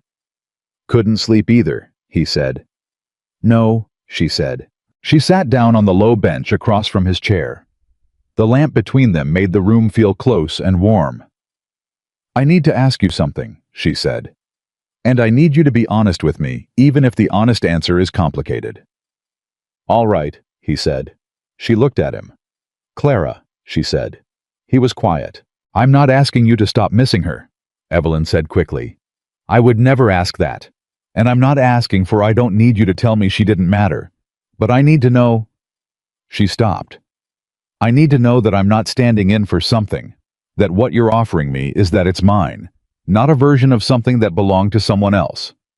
Thomas was still for a long moment. When he spoke, his voice was low and careful. "Clara was a good woman," he said. "She was kind, and she was patient, and she put up with me for 7 years, which I understand now was more of an achievement than I recognized at the time." He paused. "I loved her. That's the truth, and I'm not going to soften it." "I don't want you to soften it," Evelyn said. "When she died," he said, "I thought that was it. I thought that was the one shot at that particular thing, and it was gone, and the rest of it was just managing. Keeping the ranch going, getting through the seasons. He looked at his hands. And then you walked up my lane with a shoe held together with petticoat linen and told me my pantry was a disaster. Something pulled at the corner of Evelyn's mouth despite herself. What I feel when I look at you, Thomas said carefully, is not what I feel when I think about Clara. It's not you are not a replacement. You are not a substitute.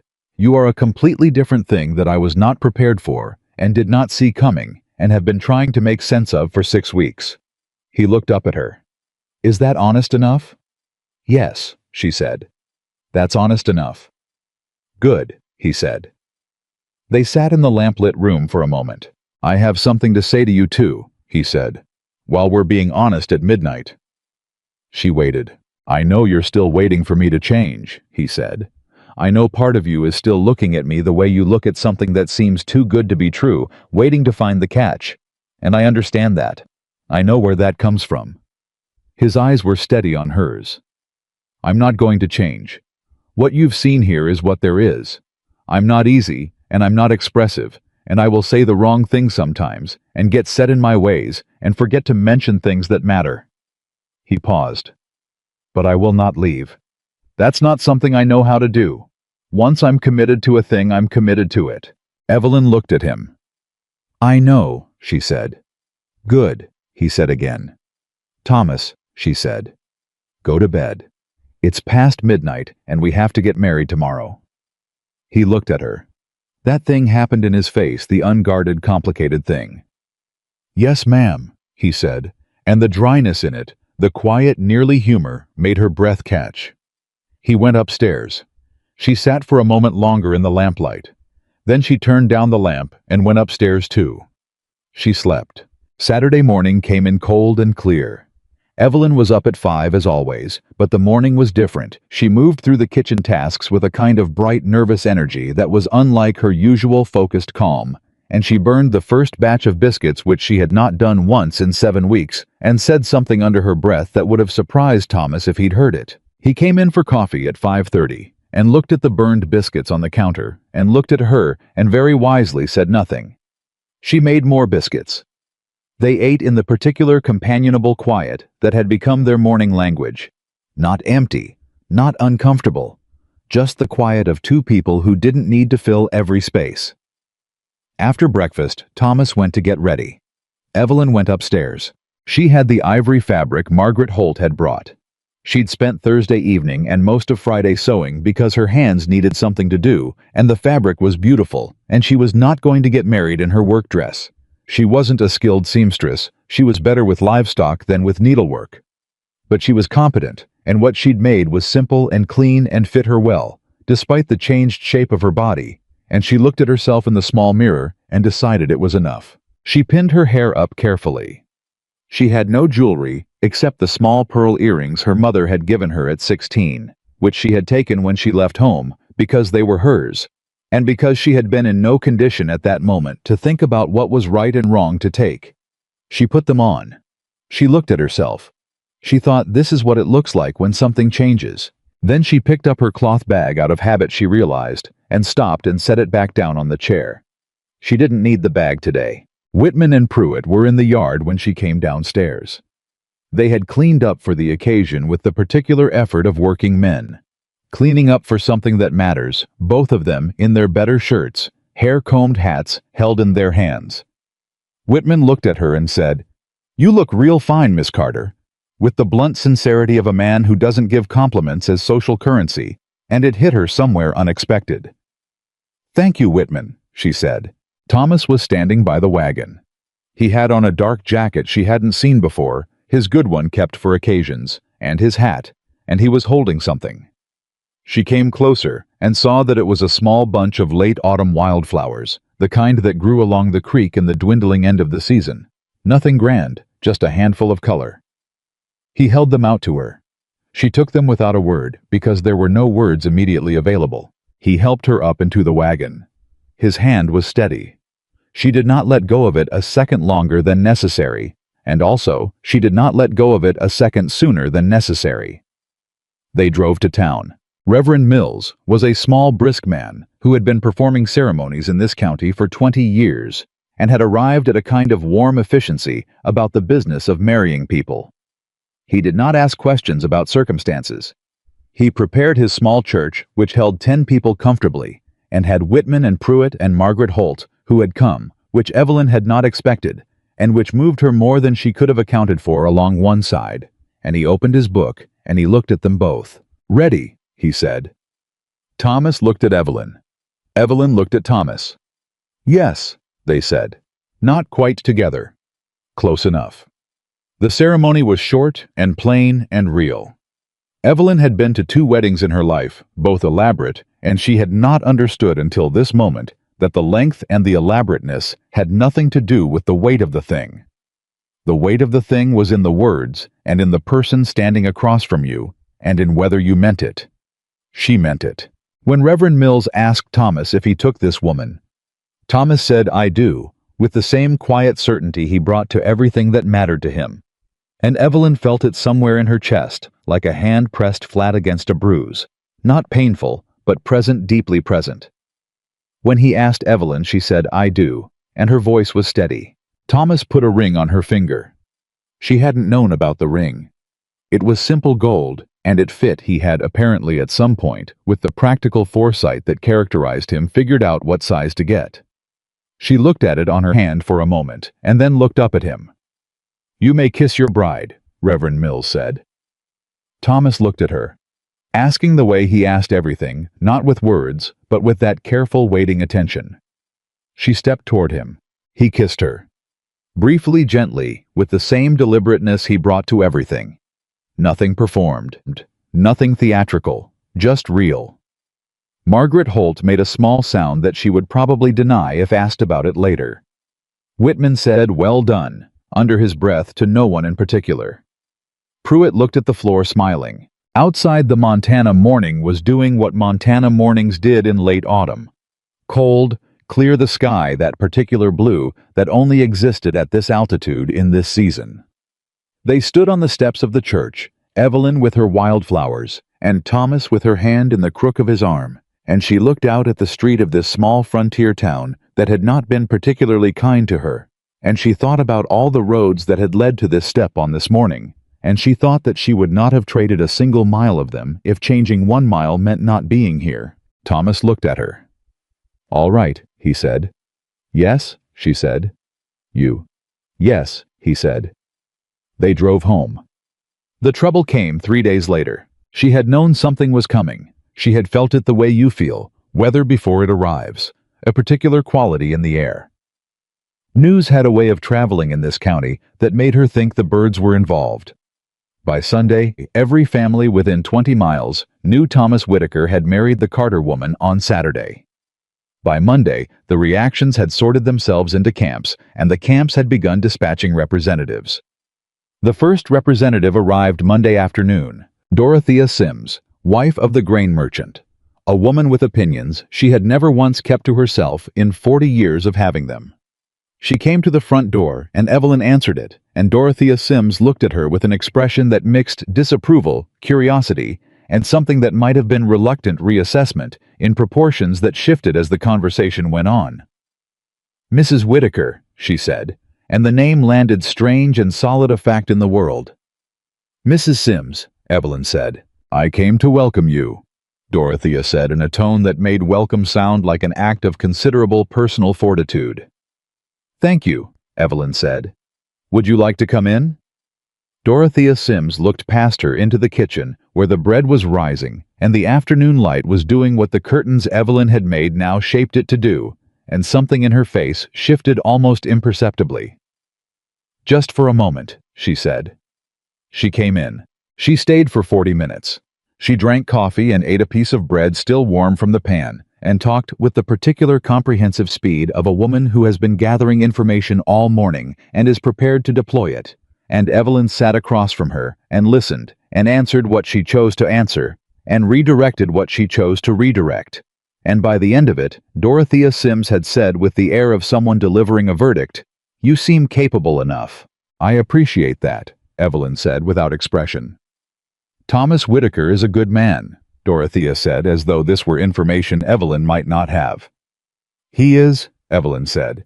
He's been alone too long, Dorothea said. He has, Evelyn agreed. Dorothea looked at her for a moment, a long, assessing look, the kind that had probably made lesser women squirm.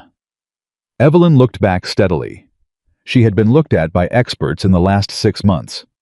Dorothea Sims was thorough, but she was not unkind, and there was something underneath the assessment that was simply curiosity. Human, ordinary curiosity about a woman who had done something unexpected. "Well," Dorothea said, and stood up and put on her coat. "I'll see myself out." She did. Evelyn poured herself a cup of coffee and sat at the table and thought about what had just happened. Dorothea Sims was the county's most efficient social telegraph. Within 2 days, everyone who mattered would know that she had gone to call on Evelyn Whittaker and had drunk coffee in her kitchen and eaten her bread and found her, what was the word, capable. Capable was not warm. It was not welcoming. It was not the full-throated acceptance that she would probably never get from everyone in this county, and she had made her peace with that. But it was a start. Thomas came in for supper that evening, and she told him about Dorothea Sims, and he listened with his coffee cup in his hand and the particular expression he had when someone was confirming something he'd already suspected. "Dorothea Sims came to your kitchen," he said. "She did," Evelyn said. "And you gave her coffee and bread," he said. "I did." "And she left without drawing blood," he said. "She did," Evelyn said. Thomas looked at his coffee cup. "Then it's going to be all right," he said, with certainty, not reassurance certainty. "If Dorothea Sims sat in your kitchen and didn't cause trouble, then the rest of it will follow. She's the social telegraph," Evelyn said. He looked up slightly surprised. "How did you know that?" "I've lived in small towns before," she said, that almost smile, the one she had decided was her favorite thing. "Of course," he said, but the real test came on Wednesday. She had been to town once since the wedding with Thomas, and they had gone together, which had its own particular protection. Thomas Whittaker's physical presence beside her was its own kind of statement, the same statement he'd made in his yard with Holt and Shaw, and the people of the town had read it the way people read statements from men they respected. A few cool nods, a few genuine ones. She had held her head at the angle that had gotten her through the last 6 months, and had been grateful for Thomas's arm, and had not let herself look at the floor. Wednesday, she went alone. Thomas was busy with a fence issue on the north pasture that required his full attention, and she needed flour, and she was not going to ask someone to come with her because she was Evelyn Whittaker now, and if she couldn't walk into a general store alone in the town where people had been talking about her, then she was going to have a very limited life. She went alone. The general store was run by Edgar Cole, a thin, careful man who had never said anything directly cruel to her, but had never once gone out of his way to say anything kind either. The store had 3 other customers when she went in. She felt the shift in the room the moment she entered, felt it the way you feel a change in temperature, that subtle full-body awareness of eyes moving to her and away and to her again. She went to the counter. "Mr. Cole," she said, 50 pounds of flour, please, and I need salt and some lamp oil." Cole looked at her, looked at the ring on her finger, looked somewhere that was not quite her face. "Mrs. Whittaker," he said, and the name from him was different than it had been from Dorothea Sims, careful like something he was testing the weight of.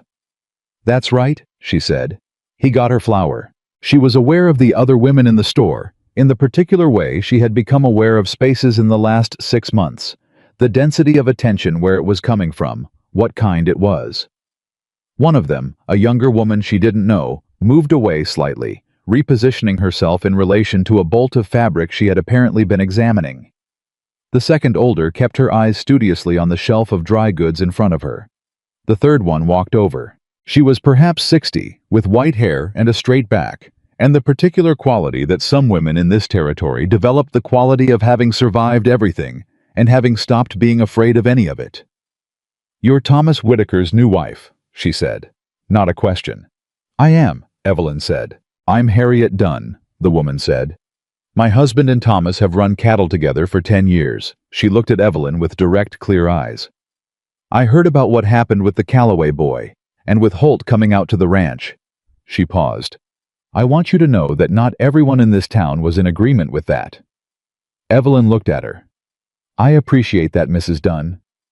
Harriet, the woman said. She held out her hand. Evelyn shook it. Harriet Dunn nodded as though something had been confirmed that she'd expected.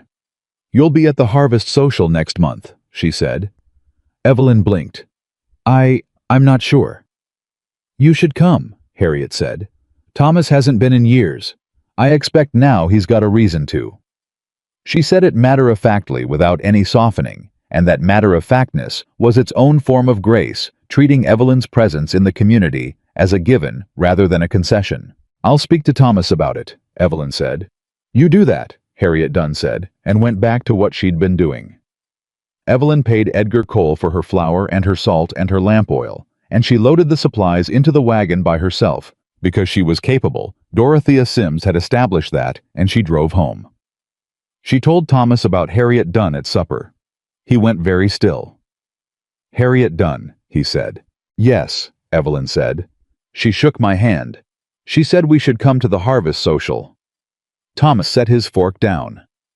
Harriet Dunn, he said again, as though repetition would help him process the information. Harriet Dunn, whose husband Roy. She said you'd been running cattle together for 10 years, Evelyn said. 12, Thomas said. He looked at her. Roy Dunn is the most he and Harriet are the most respected people in this county. What they think matters more than what Holt thinks more than what Shaw thinks. He paused. If Harriet Dunn shook your hand, then the rest will follow. Evelyn said, echoing what he'd said about Dorothea Sims. Thomas sat with that for a moment. Then he looked at her across the table with an expression she had not seen before, something that was pride and relief and a complicated gratitude that had no words around it.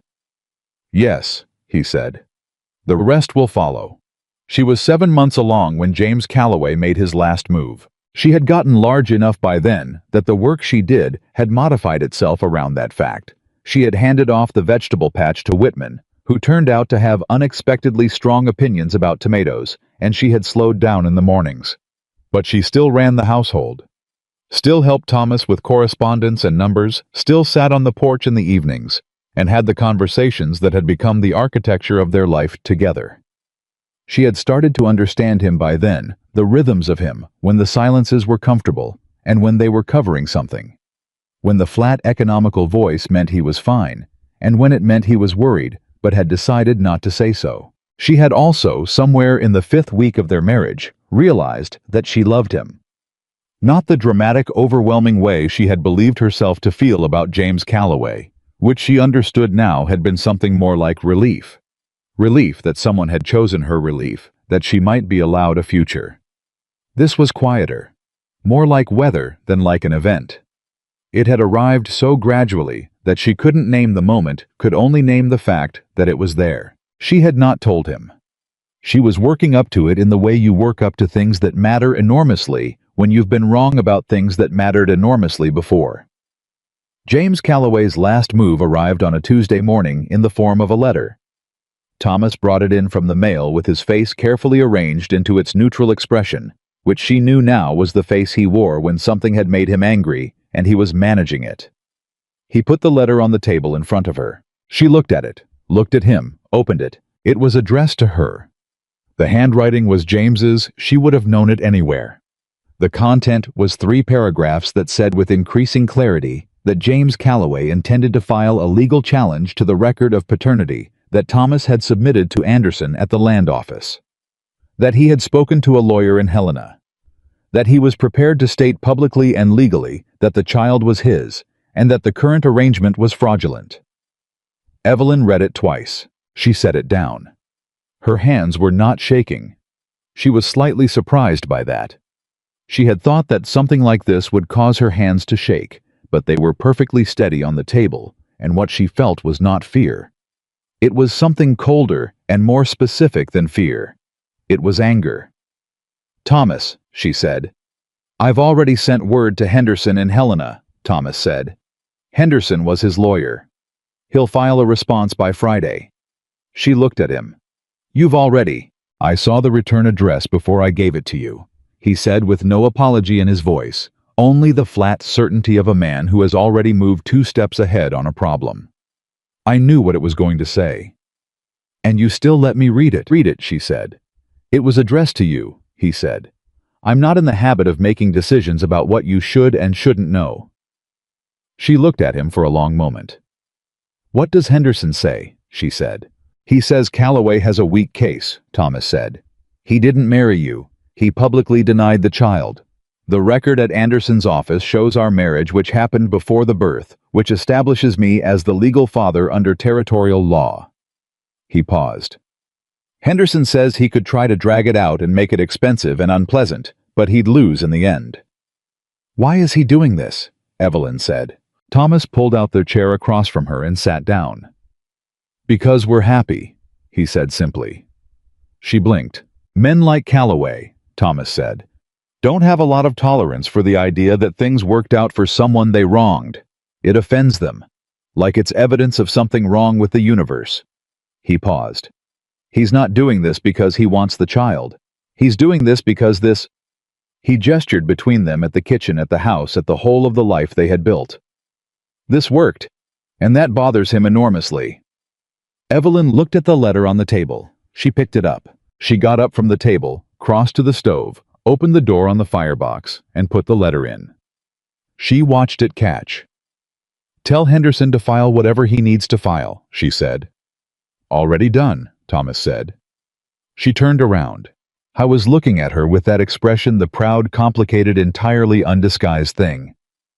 Come here, she said. He stood up and came around the table, and she took his hand, the way he had taken hers that night. She'd almost left, steadying herself on the solid, real fact of it. I love you, she said. His hand tightened on hers. He hadn't expected it. She could see that the slight shift in his face, the thing that happened there, that was unguarded in a way she had learned to read. Evelyn, he said. You don't have to say it back right now, she said quickly. I know you'll need... I love you, he said. Immediate. Certain. The same voice he used for everything that mattered, low and level, and without any hesitation at all. She looked at him. I've known for about 3 weeks, he said. I was trying to figure out how to... I didn't want to say it before you were ready to hear it. She almost laughed. You've known for 3 weeks. I was waiting, he said with the dignity of a man who has decided this is not something to be embarrassed about. You were waiting, she said. Yes, he said. She shook her head. She was smiling, and it felt different from any smile she'd had in 6 months, free of the effort that smiling had required for so long, free of the performance of being all right when she hadn't been all right. Just a real smile on a real morning in a house that was hers. Thomas, she said. Evelyn, he said. The baby's going to come soon, she said. I know, he said. And James Calloway is going to be dealt with, she said. He is, he said. And we're going to be all right, she said. He looked at her, steady, certain, completely himself. We already are, he said. Outside, the Montana winter was making its full intentions known, and the ranch was buttoned down against it, and somewhere in the south pasture the cattle. Thomas had spent 12 years building, were moving the way cattle move when they know where they belong.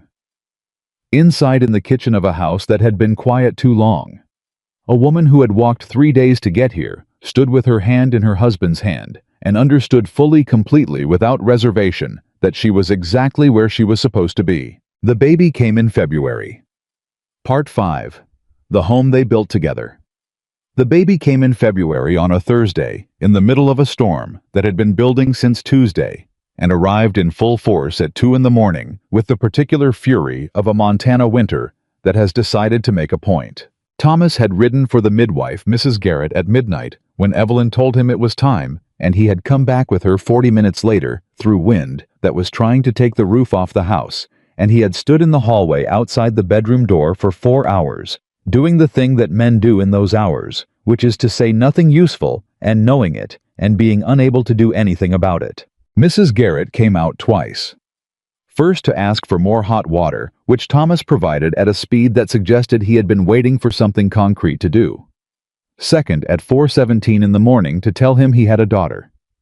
He stood in the hallway, "A daughter," he said. "Healthy," Mrs. Garrett said. "Good lungs on her. You can hear for yourself."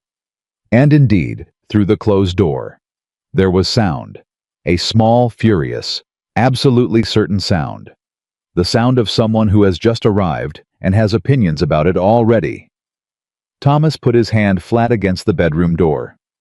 "Give me 5 minutes," Mrs. Garrett said, and went back in. He stood in the hallway for those 5 minutes. Later, Evelyn would ask him what he'd been thinking about, and he would say, after a pause, that he'd been thinking about the gate, about opening it, about the fact that all of this, every single piece of what stood on the other side of that bedroom door, had started with one decision to open a gate. Mrs. Garrett opened the door. Thomas went in. Evelyn was propped up against the pillows, exhausted in the clean, complete way of someone who has done the hardest work of their life and arrived on the other side of it. Her hair was loose. She looked at him when he came through the door, and something in her face, some last-held piece of tension released. "Come here," she said. He crossed the room and sat on the edge of the bed, and she put the baby in his arms. She was very small. Dark hair which surprised him. He'd expected something fairer. Her eyes were the unfocused dark blue of all newborns, and she had her fists pressed against her chin in the specific determined posture of someone who was not yet sure about this world and was reserving judgment. Thomas held her with the careful, absolutely concentrated attention of a man handling something that matters completely. "Hello," he said. Quietly. Just that. The baby opened her eyes a little wider. Evelyn watched him. She watched the thing that happened in his face, the opening, the unguarded, complicated thing that she had first seen through a kitchen window in her second week here, except that now it was full and uncontained, and he wasn't catching himself, wasn't pulling it back, wasn't managing it at all. "She looks like you," he said. "She really doesn't," Evelyn said. "She will," Thomas said with the certainty of a man who has decided something. He looked up at her. "What's her name?" Evelyn had been thinking about this for months. She had lists in her head, names she'd tried on, and discarded names that meant things she wanted her daughter to carry. She had not told Thomas any of them, partly because she wasn't sure, and partly because she wanted to see her first. "Grace," she said. "Grace Margaret Whitaker." Thomas absorbed that. "Margaret," he said. "After Margaret Holt," Evelyn said. "She came when I didn't expect it. She brought fabric and told me I'd be fine when I wasn't sure I believed it." She paused. "I want Grace to know that women show up for each other. I want her to have that name." Thomas looked at the baby. At Grace. He said the name very quietly, trying it. "Grace Margaret Whitaker," he said. "Yes," Evelyn said. "That's a good name," he said. Mrs. Garrett, who had been making herself useful at the other side of the room, with the tact of a woman who had attended enough births to know when to be invisible, finished what she was doing and said she'd check back in the morning, and Thomas walked her out and came back and sat in the chair beside the bed. And they stayed that way, the three of them in the lamplight with the storm outside doing its best and failing to matter, until Evelyn fell asleep with Grace against her chest. Thomas did not sleep. He sat in the chair and watched them, and let himself feel the full weight of what this was, without managing it or setting it aside, or telling himself there would be time for it later. There was time now. He intended to use it. The legal challenge from James Calloway collapsed in March. Henderson sent word from Helena on a cold Tuesday. Calloway's lawyer had withdrawn. The case was dropped. The record at Anderson's land office stood: Grace Margaret Whitaker, Father Thomas Whitaker, Mother Evelyn Whitaker, born February 14th, 1885. Thomas read the letter at the kitchen table and handed it across to Evelyn without comment. She read it, set it down. "That's it," she said. "That's it," Thomas said. She looked at the letter. Then she looked at Grace, who was in the small cradle Thomas had built in December. He had built it himself in the evenings after supper, without saying what it was for until it was finished, which was completely characteristic of him, sleeping with the total commitment that very young babies bring to sleep. "Why did he stop?" she said. "Henderson thinks he found out Roy Dunn was prepared to testify," Thomas said. "Roy's been in the territory since before statehood. His word carries more weight than whatever Calloway brought." Roy Dunn agreed to testify for us, Evelyn said. For you, Thomas said. Harriet apparently had a conversation with Roy about it. Something moved in his face. I suspect it was a short conversation. Evelyn thought about Harriet Dunn in the general store, white-haired and straight-backed, shaking her hand. About Margaret Holt driving out alone on a Thursday to say her husband had been wrong. About Dorothea Sims sitting at the kitchen table and eating bread and saying you seem capable enough, which was not warm but was honest. She thought about the county, slowly, imperfectly, unevenly reshaping its opinion of her, not because she had performed her way into approval, not because she had been careful and quiet and given no offense, but because she had done her work and shown up and let people see her, and eventually the people worth knowing had seen something real. Thomas, she said. He looked up. We won, she said. We did, he said. She picked Grace up from the cradle, not because Grace needed to be picked up, but because she needed to hold her. She held her daughter and looked at Thomas across the kitchen table, and she thought about February and what she had walked through to get to March, and she thought about everything that February had settled, every question it had answered, every last doubt she had been carrying. I want to do something, she said. All right, he said. I want to build something, she said. Not on the ranch, in town or near it. Something for women who, she stopped, looked for the words. When I was walking here, those 3 days, I passed 2 other women on the road who were in worse shape than I was. I didn't know them. I couldn't help them. I didn't have anything to help with. She looked at Grace. I have something now.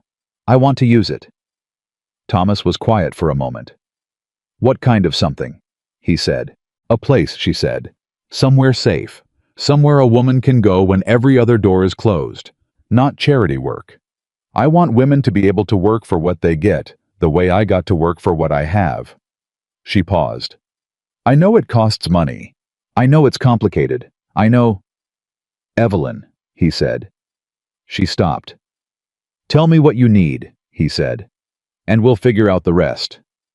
She looked at him. She had been waiting, she realized, for the condition. For the but, or the let's think about it, or the maybe in a few years. She had been so trained by the experience of the last year to expect the cost that came attached to every offered thing that she had braced for it automatically. There was no condition. There never was with Thomas. A building, she said. Small, near the edge of town, and some starting supplies. And, she thought, and I need to talk to Harriet Dunn. Of course you do, Thomas said with that dryness that meant he was pleased. The harvest social came in October. Grace was 8 months old and had developed in those 8 months the kind of personality that Evelyn could only describe as inevitable, which was to say, entirely her own from the first day, and growing more so every week. She had Thomas's eyes and Evelyn's determination, and some third thing that belonged entirely to herself, which expressed itself primarily as an absolute refusal to be put down when she wanted to be held, and an absolute refusal to be held when she wanted to be put down.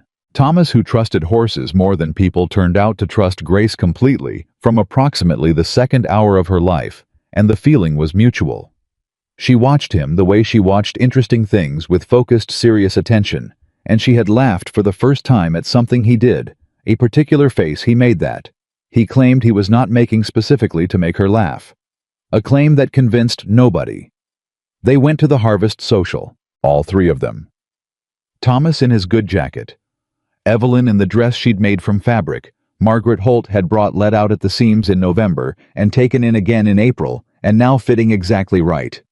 Grace in the ivory fabric which Evelyn had used to make the smallest, most perfect dress in Montana Territory, and which Grace was currently attempting to eat. They walked into the hall, and the room did what rooms do, registered them, recalibrated, settled. Harriet Dunn was the first person to cross to them. She looked at Grace with the expression of a woman who has been waiting to meet someone, and Grace looked back at her with the serious, evaluating gaze she brought to new faces. "Hello, young lady," Harriet said. Grace grabbed Harriet's finger. "Good grip," Harriet said approvingly, and looked up at Evelyn. "She's wonderful." "She knows it," Evelyn said. Martin Holt found Thomas across the room, and there was a handshake, and the particular exchange of two men who have gotten past a difficult thing and arrived somewhere better on the other side of it. Not effusive, not dramatic, just solid and real. Margaret Holt came to Evelyn. "Grace Margaret," she said, looking at the baby. "Grace Margaret Whitaker," Evelyn confirmed. Margaret Holt looked at her. Her face, which had the composure of 40 years of Montana, did something private and brief that she would probably deny if you mentioned it. "You named her after me," she said. "I did," Evelyn said. "Because you came when you didn't have to. Because you told me I'd be fine when I needed to hear it from someone who wasn't Thomas." She paused. "And because I want her to grow up knowing that women show up for each other."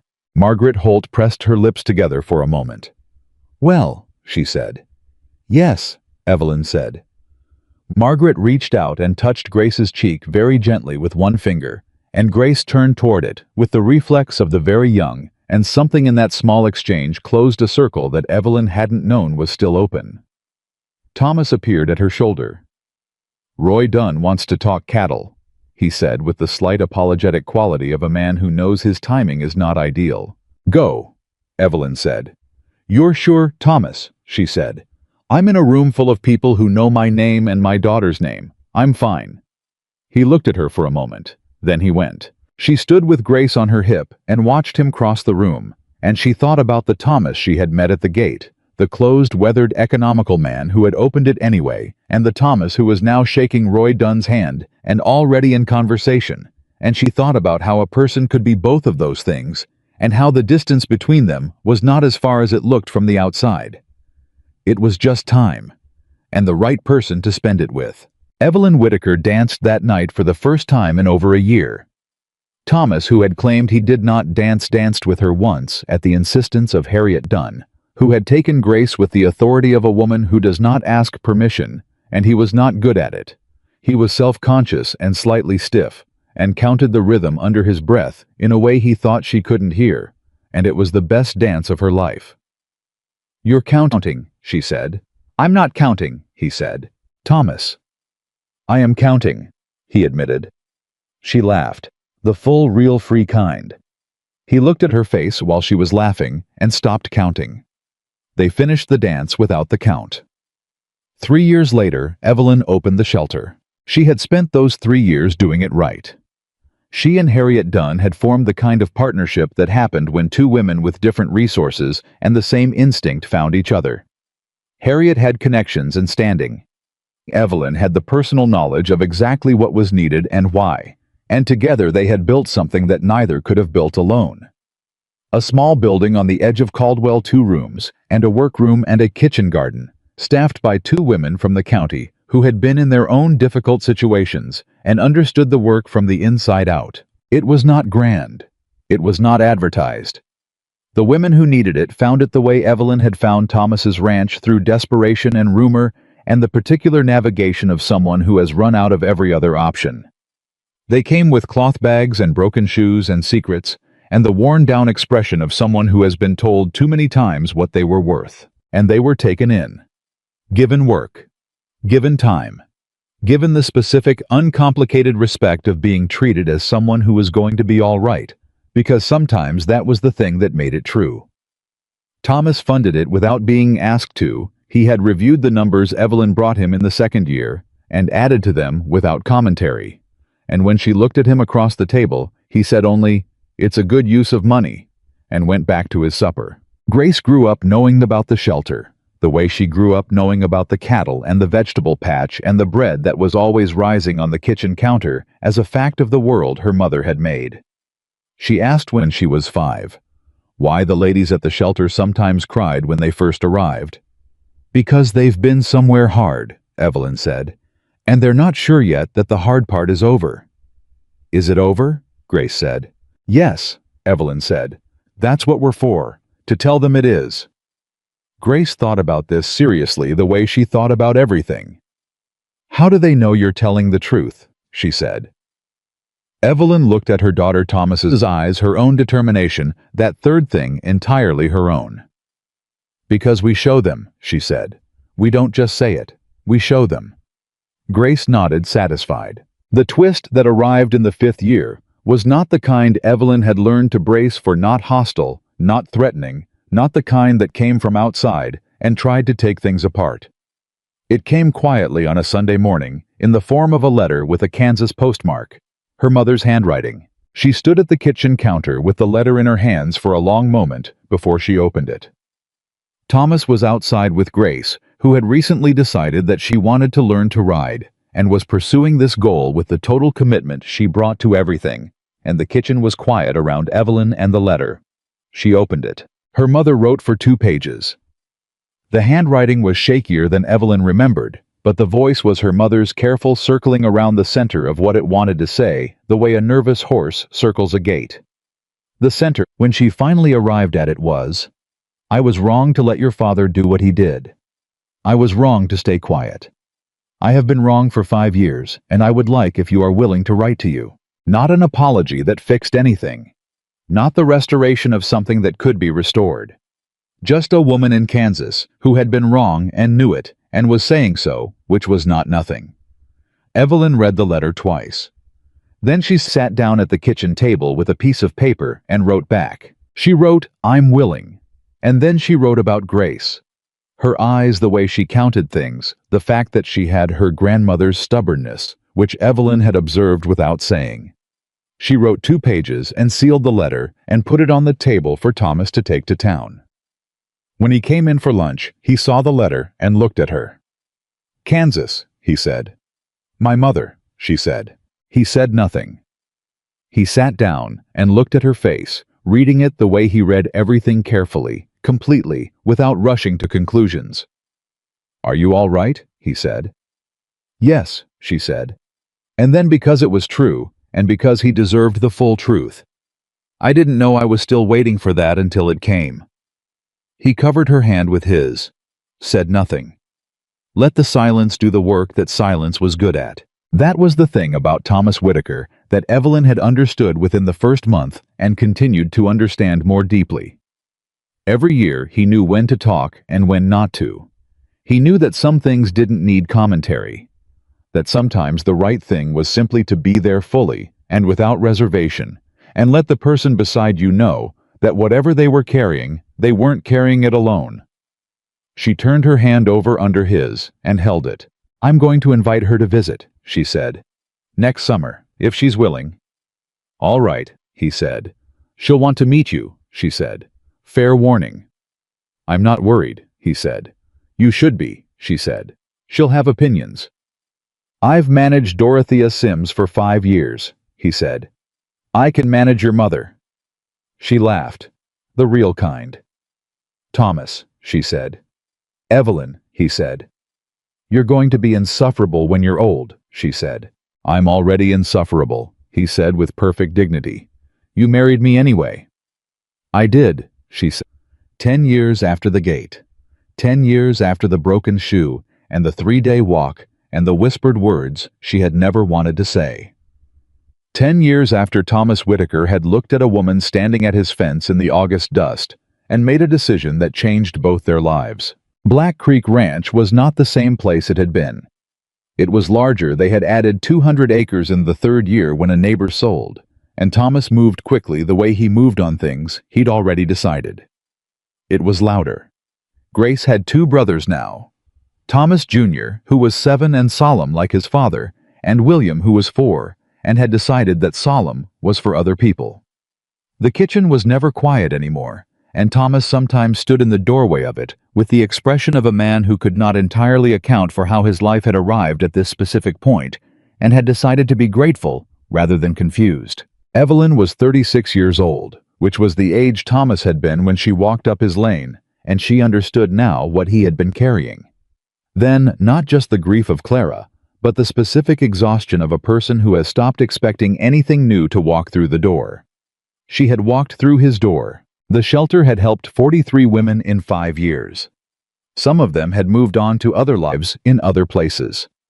Some of them had stayed in the county and built something here.